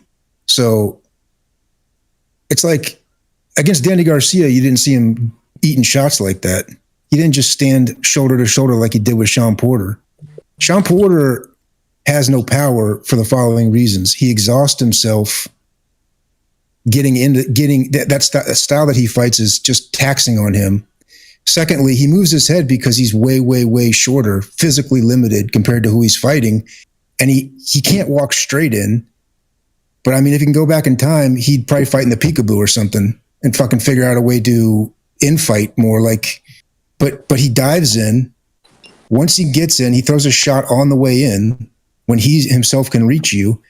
And then when he gets inside with you, he's not like Roberto Duran where he's going to fucking, fuck you up with his head on your shoulder. Mm-hmm. He doesn't have that kind of skill. So you either tie him up like Kelbrook did, or if you're Errol Spence and you know he doesn't have anything for you, you just hunker down and stand in a phone booth with him. Your right shoulder to his right shoulder. and just trade, just bang, just hook back and forth with each other. If he blows you, they'll blow him. That's the way it works. But Kenny Porter says something that Sean Porter does, and if you look at his words, he's got like 2 volleys. He's got one, then he'll throw a second one with many intentions. But that's when you can hit Porter after he finishes throwing a series of punches, like a combination. Then he's gonna be a little like tired or like winded. That's when you can get yours against Sean Porter. That's when you can get your get back. Well, referring back to Spence, when Danny did let his hands go, he hit him. He hit him clean, and there weren't glancing shots. He didn't do it a lot, but he did. It wasn't like he couldn't find Spence when he let his hands go. He didn't do it enough. Now, Spence was controlling with the jab. I don't argue that. But when they smaller, shorter reach, Danny Garcia wanted to let his hands go, he could, and with straight rights, power shots, he hit Spence. And he didn't, it wasn't hard to find. That's my point. He's not harder to hit. Okay. Let me I guess I should put it like this. Keep it on track. Sean Porter. Mm-hmm. So I agree with BDA. Well, we were on the chat last night, and I'm like, I don't understand why Bud Crawford goes southpaw. I just don't get it. And every other fight that I've seen, it seems like it's just a waste of time. He switches southpaw. He stands there. He doesn't throw any offense. The other guy doesn't come towards him. Last night, he switched southpaw for the sole purpose of hitting him with one left-hand counter shot. Like, what did he switch in? He switched in the second round. From the second round until the 7th round, his front hand was like Deontay Wilder's. He wasn't throwing any jab. He wasn't doing anything. He didn't land one check hook. He cuffed every fucking hook that he threw. Sean Porter just was diving in, and he was trying to run him into a punch. I mean, if you run somebody head on as hard as they can run forward, and you punch them as hard as you can with a power shot, you might be in business, But I mean, other than that, and of course it's going to throw Sean Porter off because now he's fighting a southpaw. And you saw when Sean Porter kind of like didn't take the bait for those couple of rounds, he took a break, you could call it. When he didn't come forward and dive in, what did Terrence Crawford do with that southpaw stance? I mean, really, he didn't throw any offense at all. He just I said earlier, you're right. He was short with the jab and not stepping in with it, even though his feet were in the right place. We're 100% on that one. And I'm saying more about how when the original question was asked, who is harder to hit between the two, not the fight last night itself. My opinion is, on a whole, against the people they fought, is Sean Porter when he wants to defend himself. Because yes, he does get very aggressive, which leaves him open to get hit with a lot of shots, like he did against Danny Garcia, and like he did against Keith Thurman, like he did against Errol Spence. You were absolutely right about that. But if he would get buzzed and would sit down and say, okay, I've got to clear my head and hit bob and weave, they're missing. All of them. And Bud, too. Spence look like shit. And Spence gets hit easily. Let's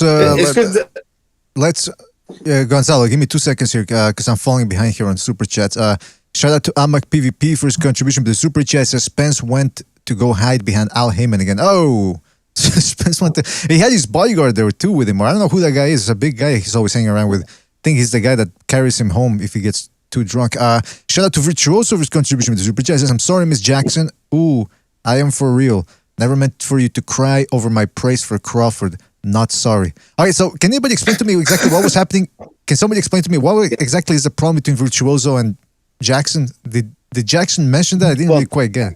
Jackson said the premise was if you criticize Crawford, you're this group he was on called you a white supremacist. I don't think he didn't go into grave detail or whatnot into it, but reporting what's his name, Ellie, he of course fucking Dick Ryder chased fucking Spence around the lobby at the Mandalay like a groupie, asking him questions as he's, what did you think? You got a lot of love, huh? But he said one thing, he at least made one thing. He goes, do you have any comments or any questions or anything you'd like to say to, Crawford? Because he noticed he didn't want to. All right. Crawford showed up into Arlington, Texas. He was there at the Garcia fight to go into the ring to do a live call-out, like an in-ring call-out, right? Spence's people said, no, you can't come in. They didn't even reference him. They didn't even mention his name. Spence shows up to his fight and then runs out of the fucking arena before they even announced the winner. So anyways, he asked him, do you have anything to say? And he went, no. And he kept walking. So that's not Al Heyman there. And I do agree, hides behind Al Heyman. I agree that they can't say nothing. I mean, they can't negotiate, but he won't even say anything. He won't even say, yeah, I'm ready for it. Nothing. Do you have any comments? No. Or any questions? Anything you want to say? Nope. And he walks away. So, that's weird, man. That's fucking weird. I mean, hold on. Gonzalo wanted to say something, and then I got to take a call here. Gonzalo, go ahead, please. Yeah, I'm just gonna mention that I don't think either guy is really that impossible to hit. It's just like any boxer. I mean, like it's like when you're punching the double M bag. You can find the double M bag. The situation with facing a fighter like those guys is, what are you willing to do to land your punches, because you're gonna get hit back. So if I'm facing Sean Porter, yeah, I could find him after he finishes throwing his burst. I could certainly find him. And I think I have a better chance I will risk more against him because he can't hit as hard as Terrence Crawford. I could find Crawford too, or Spence. I could find Spence, but he's probably going to get his get back too, so he hits harder. So what am I willing to do to get into that position to land my punches? Because I know when you're finished throwing, the other fighter's going to throw back. So that's what I'm saying. They're both kind of like on equal terms. They're hittable. But what are you willing to do in order to land your punches? Because punches are coming the other way to you as well. Yeah. I'm just more comfortable landing on Porter. I'll wait till he gets tired, then I'll shoot my shots at him. Yeah, that makes sense, man. Especially against a shorter fighter, like you said. I don't even understand that. And BDA, in BDA, those snapping punches you were talking about, Crawford. Remember when Porter a few times at the end of a dust up, like they'd throw some combinations at each other, whatever, and then when Porter would. Crawford would kind of step back with his head up, and a few times he caught that right. But if you look at it, it was at the end of his punch. So yes, it would snap Crawford's head back, but there was really nothing on those punches because he was already so stretched out. Yeah, maybe remember, not, Jimmy. It's but a 6 to 8 inch punch. That's where the power is. It doesn't look good. Even what's his name? His coach said that. He goes, "I know these aren't hurting you, guy, but the judges see it." That's so what I'm Bomac saying. was saying exactly what you said. Right, that's what I'm saying. It's not necessarily about the damage. It's about, look, it's clean scoring blows. Now, of course, damage plays into it as well. But if you can't prevent a guy from snapping your head back, you're in trouble with the judges. And that's, boxing. That's part of boxing 101. Don't let the judges see that you're getting clean shots on your face. And wasn't there? But hold on, Pete. There was an early knockdown in the fight, right? No, there was an early knockdown in the fight. All the knockdowns took place in the same round? I'm asking a question. There were only two, and they were in the 10th. In the 10th. That's yeah. right. All right, let me go to a phone call real quick here. Somebody's been waiting a while. 214, you're on the air. 214, what's on your mind? What's up, guys? Yeah, I thought it was a very good fight. You know, very tactical, moments of very exciting moments.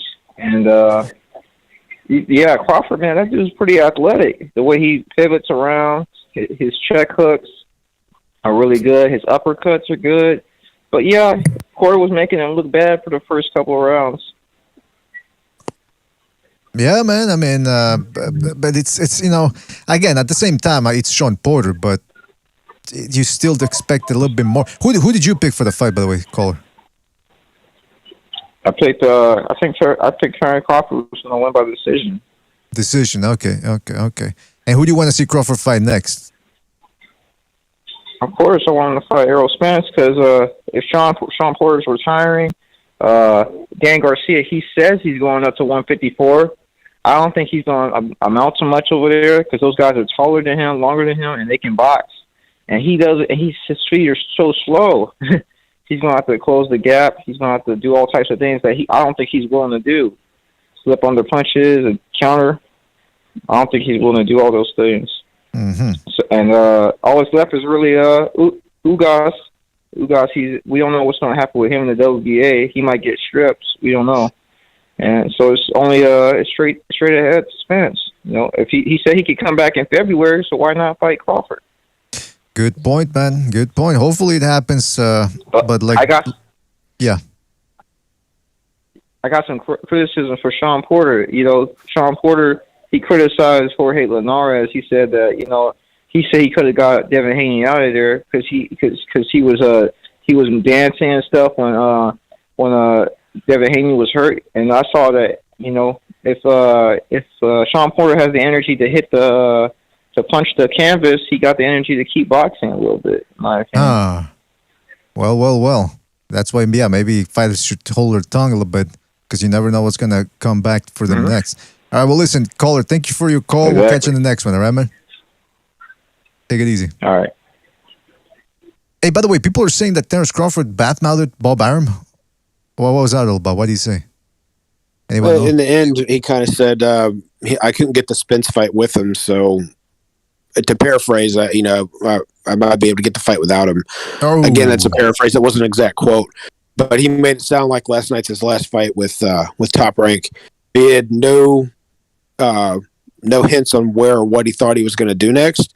And again, like I said, if he wants to try and go it alone, more power to him. None of us on the panel think he's got the clout to command the Canelo paydays, but if he wants to be a free agent instead, more power to him. That could be his best interest. But Bob's been better to him than he realizes. So let me take that back to an extent. Bob couldn't get those things done, and a lot of that had to do with the litigation that was going on between Bob and Al at the time. Not much happened after that, but the other things that Bob can possibly offer him with Josh Taylor and some other guys coming up, and I'm pretty sure he can get a deal done with Ortiz, who's his mandatory now, whereas I don't think Al will do that.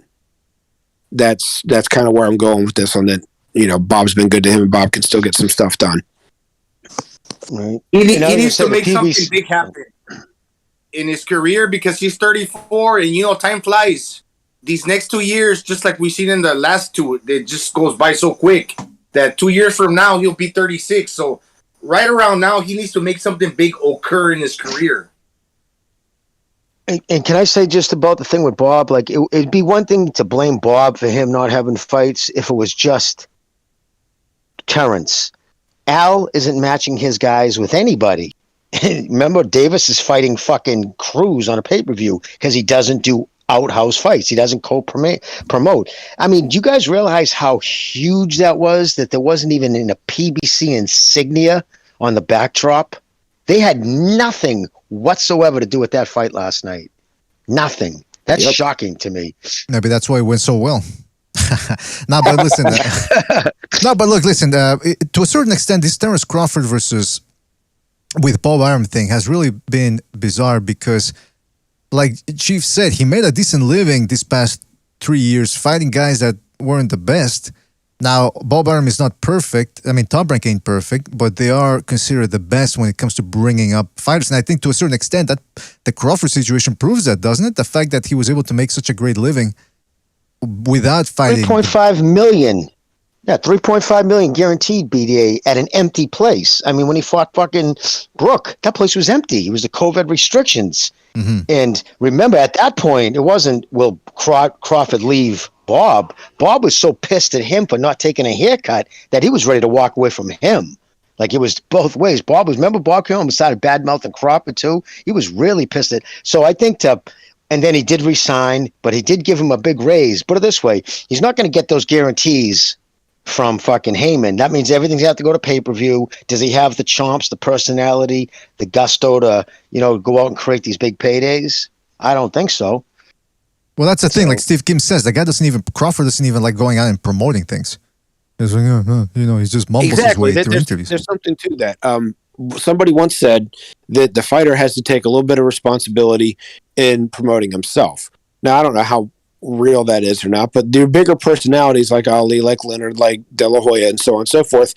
Yeah, they're a promoter's dream because they can promote themselves. So what the promoter does after that is, I don't have to get the microphone.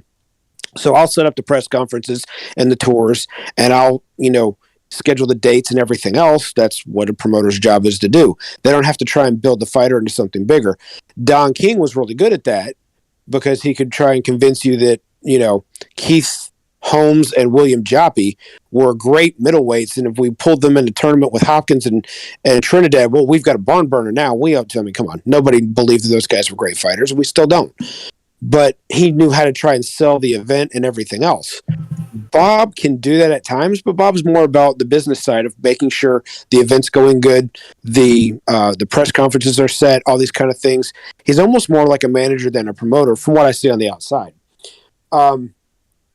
Having said all that, the people that have done well with Bob, the ones that people say, well, look what happened, he loses his biggest fighters. That's actually more of a test to him of how great of a promoter he is. If the promoter can actually promote the fighter so well that they outgrow the promoter, I mean, how bad of a job is he really doing? When De La Hoya and Mayweather and Pacquiao all outgrow the promoter because of the work the promoter's done by getting them out there for people to see them in their fights, in their press conferences and everything else, how bad of a promoter can he be? Because nobody ever outgrew Don King. Nobody's outgrowing Al Heyman.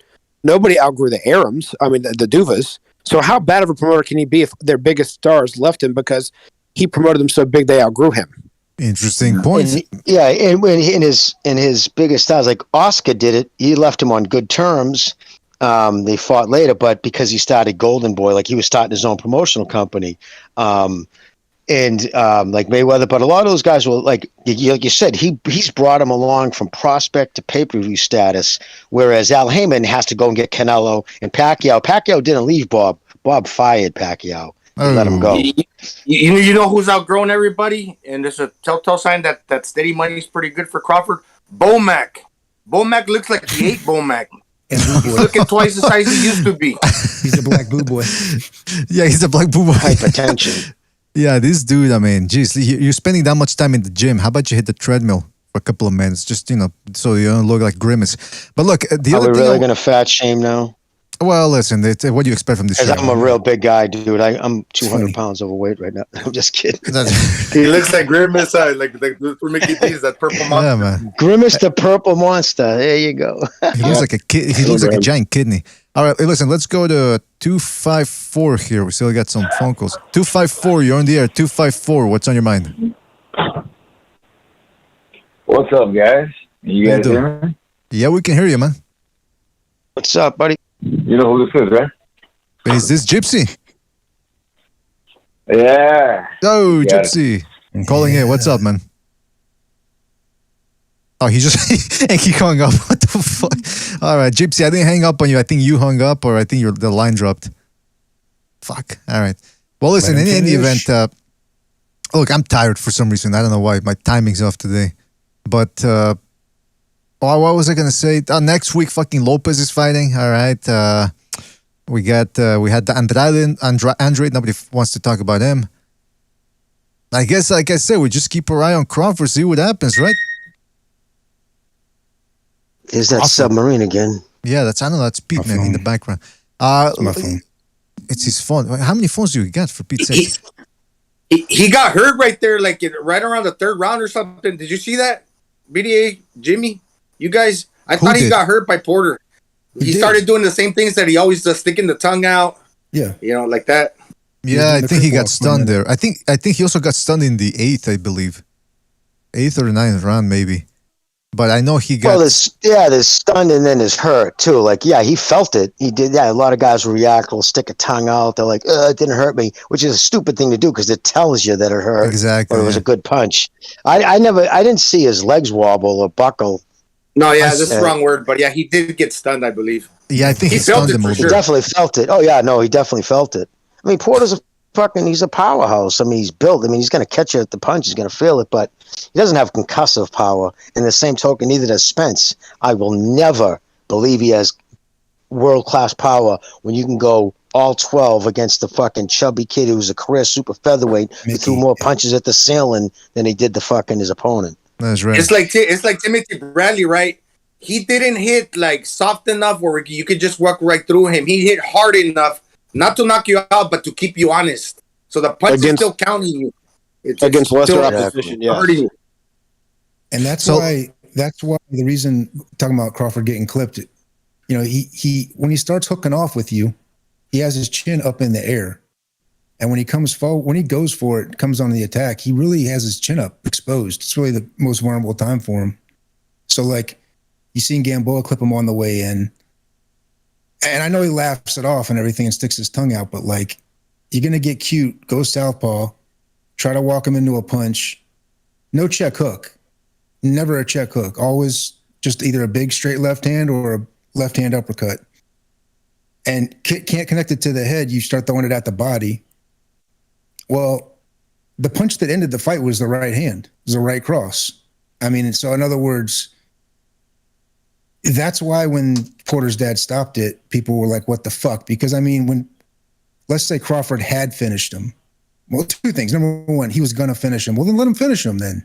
That's the fucking fight. So, you know, when he stopped it, let's say he lets him take his count first and look at his legs. Let him have his count. I hate it when, you know, we all get pissed off when the ref just stops it. The guys on the, if the ref in the first Tyson Fury fight had done that, he would just wave the fight off right there when he got hit with the uppercut. But the guy's got 10 seconds to get to his feet. Let him take his 10 seconds or not. Yeah, especially if your gum shield, says war on it, right? You don't go to war and all of a sudden bust out the flag and surrender. I don't care if it's got a rainbow on it. If the man's got the right for 10 seconds to get back up on his feet. Like Amir Khan jumps right back up, you know what I mean? And like he's all wobbly and shit, you know, looks like he's shit faced, so he stopped the fight. But I mean, what the ref? Okay, so anyway, he goes down, right, and he's pounding on the ground. Fuck, right? I mean, okay, he's frustrated. If he gets up and Crawford comes in offensively and tries to end it, that's when Crawford's most vulnerable. All right, so let's talk about Sean Porter's dad. Here's the thing. I got no problem, I guess, with the trainer. He's not going to sit there and let you get killed, you know what I mean? But, like, look, you got to take the father thing out of it. And when you're a trainer, you're the trainer. It's business. It's like working with your family. It's a different dynamic.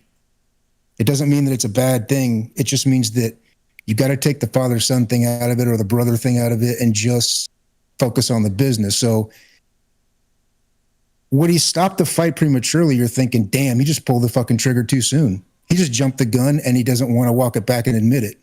Yeah, I mean, Sean Porter's walking back to the corner, yanking his arm away from the ref. He's pissed. He's not going to disrespect his dad and air that out in public. Right. But you know, the first time he got dropped, he was frustrated, and we saw that Porter was pounding the canvas with a lot of like power. It's like he wasn't really hurt, right? If you're investing that much energy to pound the canvas, that means you're not that hurt. Well, here's what I saw. Why don't you punch at Crawford? Yeah, it's because he's not standing up. He's on the ground. So, but check this clip out. I don't know. You guys tell me, man, because it's kind of hard to figure out what's going on here. But I mean, for certain. So let's take a look, and we'll leave it up to the people to decide. This is Crawford after he gets dropped the second time. Sorry, let me rewind that a little bit. Ah, shit. Hold on a sec. So bear with me here, fellas. Bear with me. All right, so he gets dropped. Man, Crawford's black, isn't he? Okay, so he gets dropped. Look at him. See him stumbling a little bit there? He's not okay. He's not 100. Like, he can punch the canvas, but you can tell his equilibrium is a little... that's the way it looks like to me. I don't know. Look, hold on. Yeah, he's gone. He was... Well, he's his own father. That's what he said. He's like, nobody knows this kid like I do. I know him. And Porter even said it after the fight, too. My father knows me better than anybody. And if he said just, and it wasn't just then. He said he saw him getting, and it was true. He was getting caught more and more with bigger shots, you know, and it was a few uppercuts and stuff. Again, I'm the first one to say this era isn't as good as the eras past, but with what we're dealing with, you know, I see a lot of people referencing preferencing Porter. Well, it's a winner or Porter, but I mean, well, you know, it's Porter. But if that's the case, but Porter went life and death, and some people, a lot of, you know, people who I respect their opinion, believe Porter beat Spence. So, well, bottom line is he could have let it continue, maybe, right? Yeah, this era is not. Oh, of course he could have. They're not allowed to find out. That's my problem. Is that I don't even know if they could be as good as Sugar Ray and Duran and all these guys. The problem is being given a chance to even find out. Like last night's an example. This is his own corner. It's not that. Here's my problem, right? I'm not going to let this kid get his ass kicked, right? I know Bud Crawford basically indicating he knows what he's capable of, right? And if Sean Porter's frustrated banging on the canvas, it's because, look, man, you got a guy that's southpaw with no front hand output. He's not check hooking you. He's not jabbing you. He's got his feet wide apart as he can get them to get as much power on a counter left-hand shot as he can. What the fuck are you doing even diving into anywhere? I'm just saying, like, I didn't quite understand it. He's frustrated because... That's tired, too, though. People get tired and they lunge, or they just don't... He stopped using his jab to come in. When you're fighting a tall... Because most of the guys I always fought were taller than me, so you learn... You have to jab your way in. There's no other way to get in on a taller guy unless you jab your way in. That's always been Porter's downfall. Sometimes he doesn't jab his way in.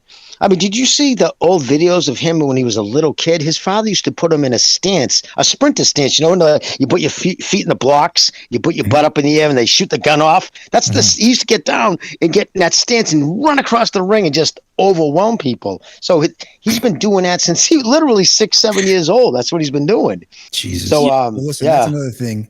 The dad's got control from the time this kid's 10 years old, and this is his only fighter that he trains, correct, guys? If I'm not mistaken, you guys know. As far as I know, only Walker. That's his only stable, yeah. So in that dynamic there, and Sean Porter's never trained with anybody else, and Kenny Porter's never trained anybody else. Yeah, coming up, it's his father. But at the pro level, you work for Sean, right? Now you work for your son, but all you two ever know is do exactly what I say, exactly when I tell you to do it. You can trust me, just listen to me. I don't want to hear any fucking argument. Yeah. You know, so like now he stops the fight, right? All right. I'm thinking at first, honestly, when he was walking over to the corner, I'm going, what? Because he pounded his gloves on the ground that I don't know what they're making him. They're claiming that they're dirty. I thought the ref was taking a timeout. When Kenny Porter stopped it, I'm like, all right, he jumped the fucking gun. I mean, in other words, by the look of Sean Porter and once you jump up on the apron, it's over. You could do that at any time. You could let him take his count and stand up and do that. You could let Terrence Crawford hurt him again and do that. All right, fine. You did it. But then after the fight, when they ask him, you know, look, man, what did you see? And when he said he didn't prepare like I told him to. Yeah, what does that mean? See, that indicates like a retribution, like a passive aggressive type of, you know, your coach just lets you get your ass kicked because you're not listening to him. You're not listening. That's to how me. the crowd took it because they booed. Remember? Yes. Exactly what you're saying. The crowd believed it that way. Yeah, this is not the time to prove the fucking point. Exactly. No, Like, this is that was a dumb. Yeah, no, that was a dumb thing to say there, and I think he realized it. He should have just said, I saw it. My son was beat at that point. I didn't need to see him get stretched out. He didn't need to go into those details. I think Sean he could have said forgot plenty, I bet, review. right? Yeah. Sean could have said plenty. He goes, it was unexpected, but hey, we never discussed it one way or the other. Now Porter could have said, look, they're both good fighters, but at this level, I saw something. It's my job to protect them, and I'm going to err on the side of caution. And now if I go back and look at the tape later, and I was mistaken, if I jumped the gun, then I jumped the gun. Boom, you're out of there. It's over with. Like, Terrence Crawford was going to beat him anyway. This is my own personal thing, but Terrence Crawford I thought was going to win anyway. It's just like, okay, well, now you're going to say this because he didn't prepare. What does that mean? Like he didn't fight against southpaws enough? He didn't jog when you told him to? What are we talking about? I have to understand what we're talking about. What are we talking about? And it can't be because I'm giving him instructions in the corner. He's not doing them. He's not following my instructions. Sometimes they're incapable. He hinted at that he's not listening anymore. He's outgrew his dad. I got that impression. Like his father was almost offended that it's like he's not listening to everything he's saying anymore. And he might have had people hanging around. Oh, this is an important thing too. He said, for the first time, I saw my son looking at the clock, showing up when he showed up to the gym.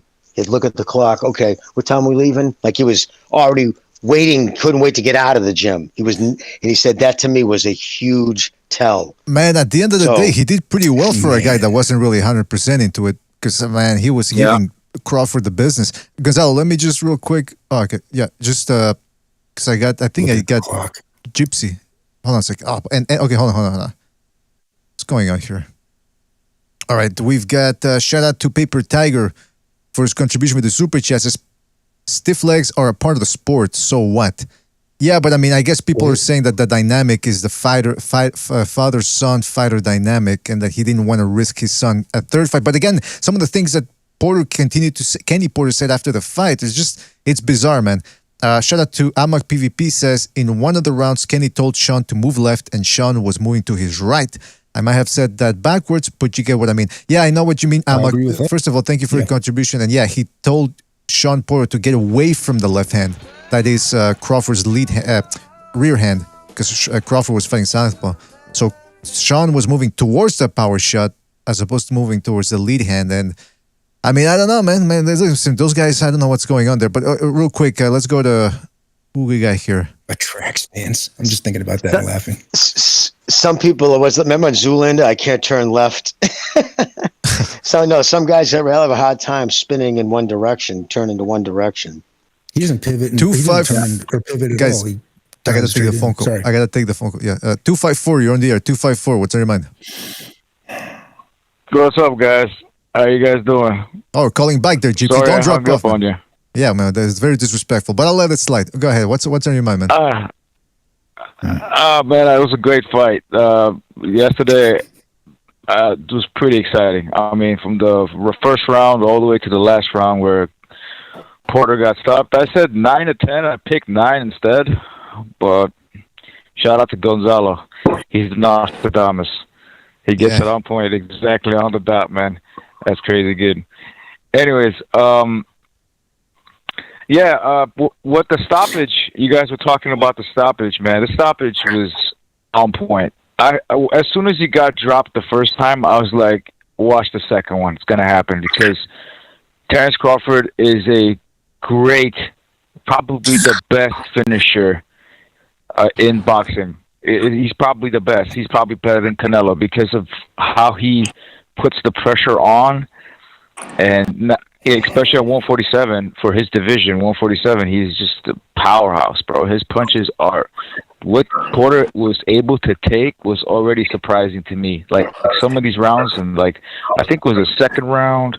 It was a couple. I just can't remember the other rounds. It was like the mid rounds, and then near the end, he took some shots to the chin, bro, and he just kept coming forward until that one point, the same shot that he got dropped. He got hit a couple of times over before, the same exact shots, and this time it dropped him. His legs gave out, and then his legs gave out in the second one. He couldn't. He wobbled trying to get back up, and I don't know what these guys are looking at. He's like, oh, his dad. Was in on it. No. His dad is caring about the health of this you know, I mean, like the most friendliest boxer I could ever imagine.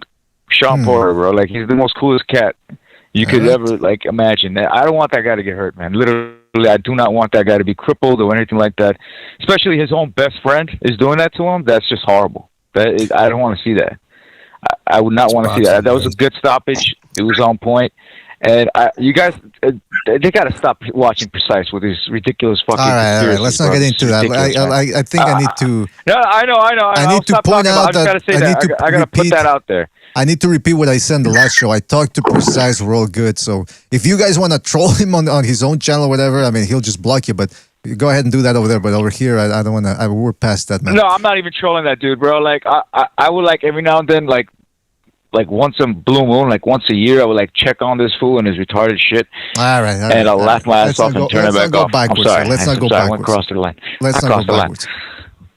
All right. Anyway, listen. Let's not go backwards. But either way, okay. But by the way, you got to admit, Kenny Porter seems to have some sort of brainwashing over his son. It's almost like a cult or something. They're like, because I always I respect when a father takes his son to the championship level, whether in any sport. But at the same time, it's a bit of an unnatural lifestyle, wouldn't you guys say? Sound like Spartan. Well, if you look at it, man, a lot of it has to do with his upbringing. Remember, Sean Porter's father blamed himself for his little brother getting killed. Sean's father was only 4 or 5, and his little brother was 4, and he grew up in south side of Cleveland. His mother was an addict, alcoholic. She was at a gambling house. They went to find her. He dragged his little brother along. His little brother was hit and killed by the car. So when he had his own son, yes, and he blamed, like Sean he's talked about in the past, it still haunts him to this day. So he's always been very overprotective of Sean, and he knew I had to get out of this neighborhood and my son's going to end up. So he said, I dedicated my whole being to go out and travel 40 miles every day to a job so he could bring him to a better school. So he did do a lot to get his son along. So they are very close. But yes, my thing, I agree with Gonzalo. You don't come in with war on. Again, this was all a tribute to Marvin Hagler. He came in with the Marvin Hagler robe.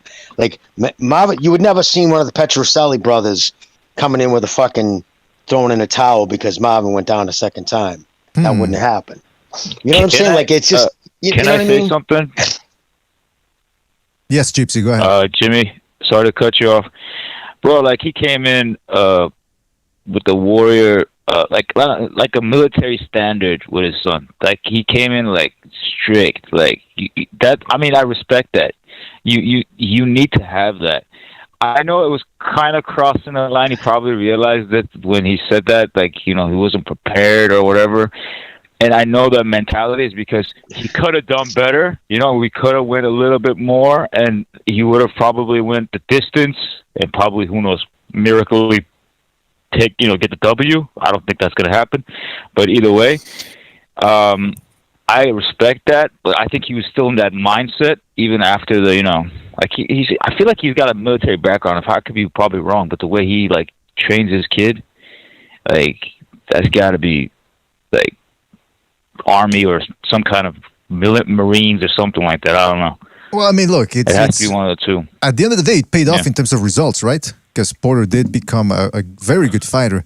At the same time, though, it's kind of hard to know where the relationship is going to go from here, especially since Jimmy said that there was some sort of friction there, the way things Kenny said afterwards, and then the way Sean Porter said some things to sort of try to maybe get back at him in a way. It is bizarre, but I guess that's what happens between father and son. I mean, that type of idea, BDA, the idea that he retired is not his idea. It's not Porter's.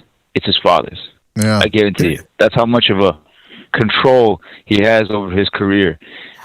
That's not because he's like, what is he gonna do? Go up in 154? No, I mean, Porter has power. Did you watch the press conference, brother? Well, he can knock you out. It's not that. It's knock out the top level. It's just that he's dealing with all these dudes are elite. All of them. Like, don't look at Danny Garcia as like whatever, or Errol Spence. They're all good. That's why but Crawford's on a different level. He doesn't. That guy. I'm telling you. The last caller said that if he goes up and fights Canelo, he'll beat him. You guys gonna say, "Oh, you're serious?" No, I think he has a shot, man. If he goes up and if he can take the punches, and he can whatever he did at 147. Because initially at 147 he wasn't no power puncher, but if he could do the same shit that he did at 147 and move up, let me tell you, he can't. He could not take that power. No, he could not, brother. Fucking Canelo would take his head off. Well, first of all, he can't put on that kind of weight. It's not in his frame. I agree with you. I agree with Jimmy. But if he does, then what? Like if he actually does pull it off. I mean, but he's 34. Well, so I don't know if he's going to make it 160. He might make it 154. Yeah, I'll be shocked if he did that. Well, yeah, no. Canelo already said, recognize back. That's cool. But he already said that he wasn't ever going back to 160. Right? So he's the fight wouldn't be at 160. You'll be training. You'll be training 168. Right. You'll be training. Yeah, he'll be training Canelo. Yeah. So it's not going to really do anything. And if let's say the fight was at, let's say 165, like first of all, you really think Crawford is skilled enough to make up a weight difference against Canelo? I'm sorry, I don't see that. I never saw that in Crawford. Yeah, the amount of muscle. I don't see him. The amount of muscle that would need to be added to Crawford's build to make 165 would hinder so much of his athletic ability that it would totally throw everything off to where he would almost be a sitting duck against Canelo. And I just don't see it. Pound for pound is meant to say if this guy and this guy were originally in the exact same weight class at the same time off their skill set, who do you think would win? Like, that's why they did it to Sugar Ray Robinson, to see if they thought he was really that much better than Joe Louis on every plane of boxing. And that's where it started from. Yeah. These fighters are nowhere near the same weight class. I'll be just a second. These fighters are nowhere near the same weight class to where anyone can even think. Porter's coming from 135. And people are asking him to put on 20 more pounds of muscle on top of that and still be athletically sound enough to take on a guy who was bigger than him from the get-go. 154 to 135. Right? Yeah. You mean Crawford? Yeah. I thought I heard Porter. You said Porter instead of I'm Crawford. sorry, I do that sometimes. But anyways, that's my bad. Yeah, it's all good. It's all good. Crawford, look, man, Crawford. I'll make that decision when I see him at 154. I think after this fight, he might. If I were him, I would forget about Spence. I would go after Ugas. Oh. I'll ask for a fight from Ugas. If I can't get an Ugas fight, I'll get a Josh Taylor fight, and then after that, I'm moving up at 154. Because there's nothing. Spence ain't going to challenge him, but Spence, as Jimmy was saying, he didn't even want to mention Crawford. He was walking away like disappointed that he couldn't do what Crawford did. Like, he was embarrassed, honestly. That's what I got off of that. I feel like he was embarrassed, and he walked out of that stadium in embarrassment.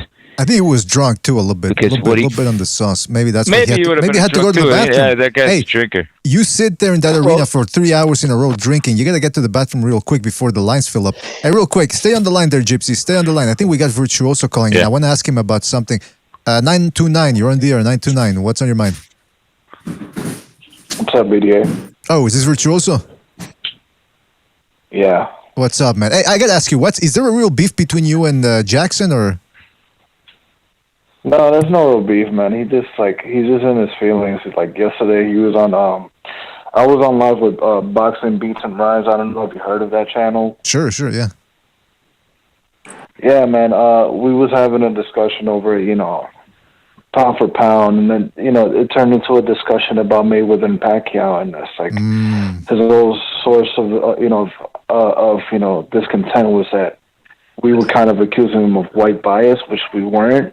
It's just, it's just a difference of boxing opinions, and like, I don't agree with his assertions about Crawford not being pound for pound, like not being top five. He has his opinions, but it's like they don't matter to me. But like, I just first and foremost wanted to talk, and give my respects to Sean Porter, man. I think he's a hell of a great fighter, man. Guy took on all comers, man. He's just consummate professional, all around great guy, and I could have the most utmost respect for him. It's like the guy entertaining me for years. With such, always shows up to fight, man. Couldn't be more proud of him. Did his thing. Kenny kind of did stop the fight a little too early. I thought he was able to finish the fight, but I can't really complain, man. I can't. Well, speaking of complaining, I'll tell you what I'm complaining about. The fact that we haven't had a Kumite in a good long while. And Bucho is now ready, finally, to set one up. We're signing on people here. We're trying to find all comers for this fight.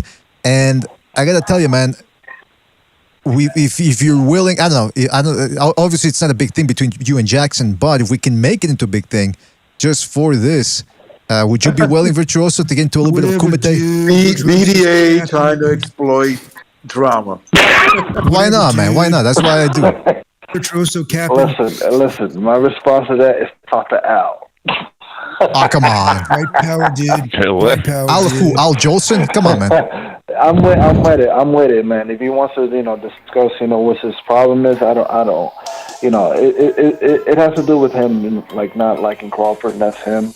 But you just got to give him his flowers, man. The guy knows how to fight, knows how to box.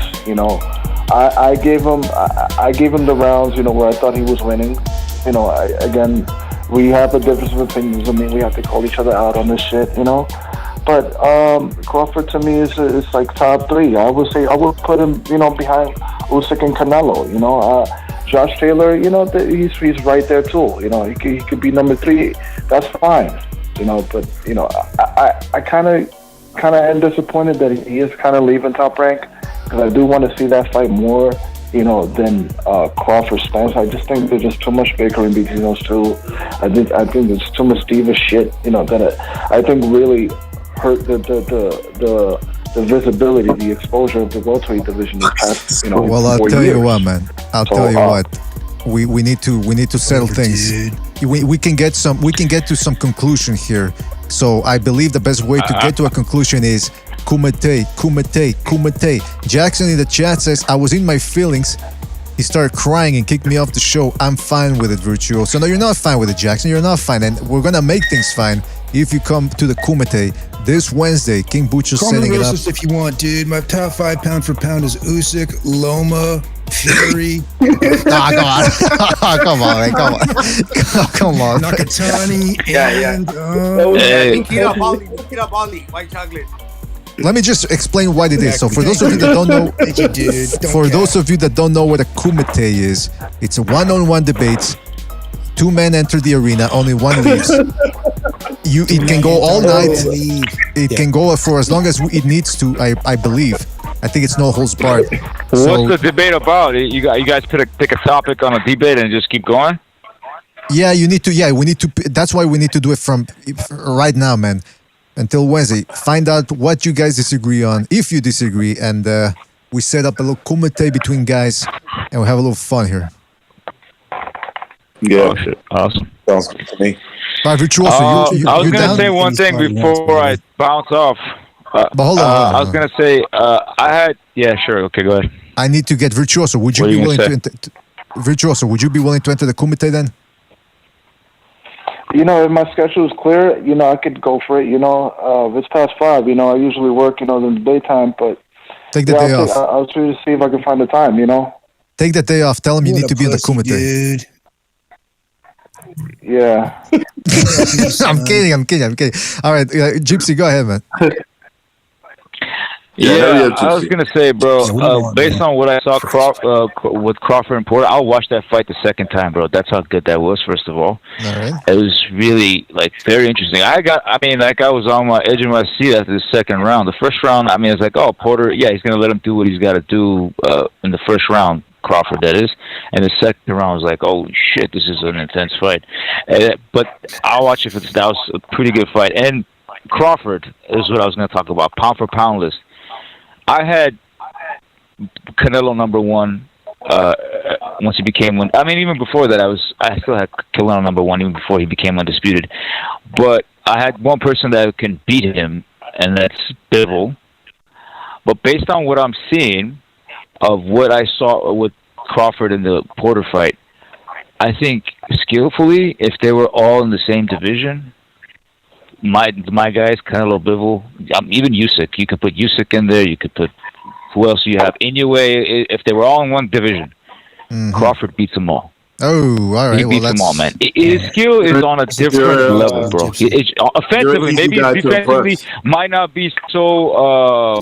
Defensively, he might not be so sound. I think Errol is better defensively slightly, or Porter can play defensive role a little bit better, just like how the other 90 said. seconds. But I think. Yeah, I think offensively he's on a different stratosphere. He's just on a different stratosphere. I think he is pound for pound number one. Well, I gotta mute. His resume is not good enough to put him up there like over Canelo at this point. Maybe we gotta go, buddy. Ahead of time. Maybe you can go ahead and say that. I gotta mute the phone call. Sorry to interrupt. I gotta mute the phone calls because then it's at full volume, and then the woman, when it's a minute left, she's gonna go 1 minute, and it's gonna fucking kill my ears. 60 See, that's what I told you about. All right, well, listen, Gypsy, Virtuoso, thank you for calling in, man. We'll catch you on the next one, right, fellas? We gotta go. All right, man. Peace. Take it easy, man. Thank you for calling in. Yeah. All right. I was BDA. I was observing Crawford's his physique. You know where he gets his power? I think from the not the shoulders, the shoulder blades, because he's got the long ass arms. And if you think about it, he's like a praying mantis. The shoulder blades compared to like the core, like the rest of the body, are like really pronounced because he's always swinging in long ass arms. Man, he's got power because of. I think you look like shit. Okay, cool. You think you look like shit. Hold on, everyone's talking at the same time. I can't. He's like on a fucking treadmill. He's like an elliptical machine. He's always moving a little back once he's got his distance, and he's punching forward with the long ass arms. It's a game of inches, so he adjusts with the feet and he punches at the same time, like he's in movement, like a dude with skis. Yeah. Now, when I say the reason why I don't. Go ahead, Regulus. Go ahead. The reason why I don't rate him that high pound for pound is because he's bigger than all these dudes, and they fucking be piecing his ass up. I'm sorry, man. I can't like overlook the like most of the fight, and then he wins in the end, right? Exactly. Like he gets pieced up, bro. He's not pound for pound. No, he'll get pieced up by. He's not. Look, Gypsy was talking about all these guys. If you put them in small packages and make them fight each other, he beats all of them. I'm like, get the hell out of here, man. All these dudes that I see in front of him, if Inouye was his size, he'll kill Crawford. If Lomachenko was his size, dude, he'll embarrass him. Demolish. Yeah. Usyk. If you make Usyk smaller, you're basically saying Usyk is fucking Lomachenko, pretty much. Well, so same thing. Yeah. Well, listen, we do have to go, but shout out to everybody who joined us, man. Pete, Jimmy, Recognize, Gonzalo, Chief, Bucho was here as well. Everybody that called in, really appreciate it, man. Everybody donated the super chat. Shout out to you fellas, really appreciate it. Let's just take the phone calls and put the episodes on Spreaker.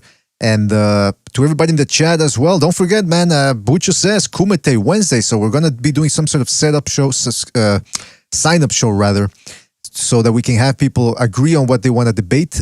And we'll see a Kumite, man. It's been a while, so the only problem with that show, BDA, is the two men go in, but only one comes out alive. Exactly, that's what I'm saying, man. Exactly, Gonzalo. You're just fantastic, man. That's what I wanted to say. My kind of debate. There you go, man. Anybody can. If you come up odd, BDA, if you come up with an odd slot, like an odd number of people, and you just need somebody to fill in, like an alternate, you put me in anywhere you want. Any argument. Right. Welcome to Thunderdome, bitch. All right, well, listen, fellas. Shout out to. Don't forget to hit the like.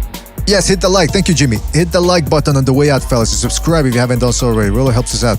Shout out to Epadokua, Shadow Combat, Hawker Mustang, Jackson Morrison, aka Jackson Action Jackson, AJR, Hawker Mustang, Paper Tiger, Amok PvP, Draymond Green. Shout out to you fellas. Thank you for joining us. Gotta go.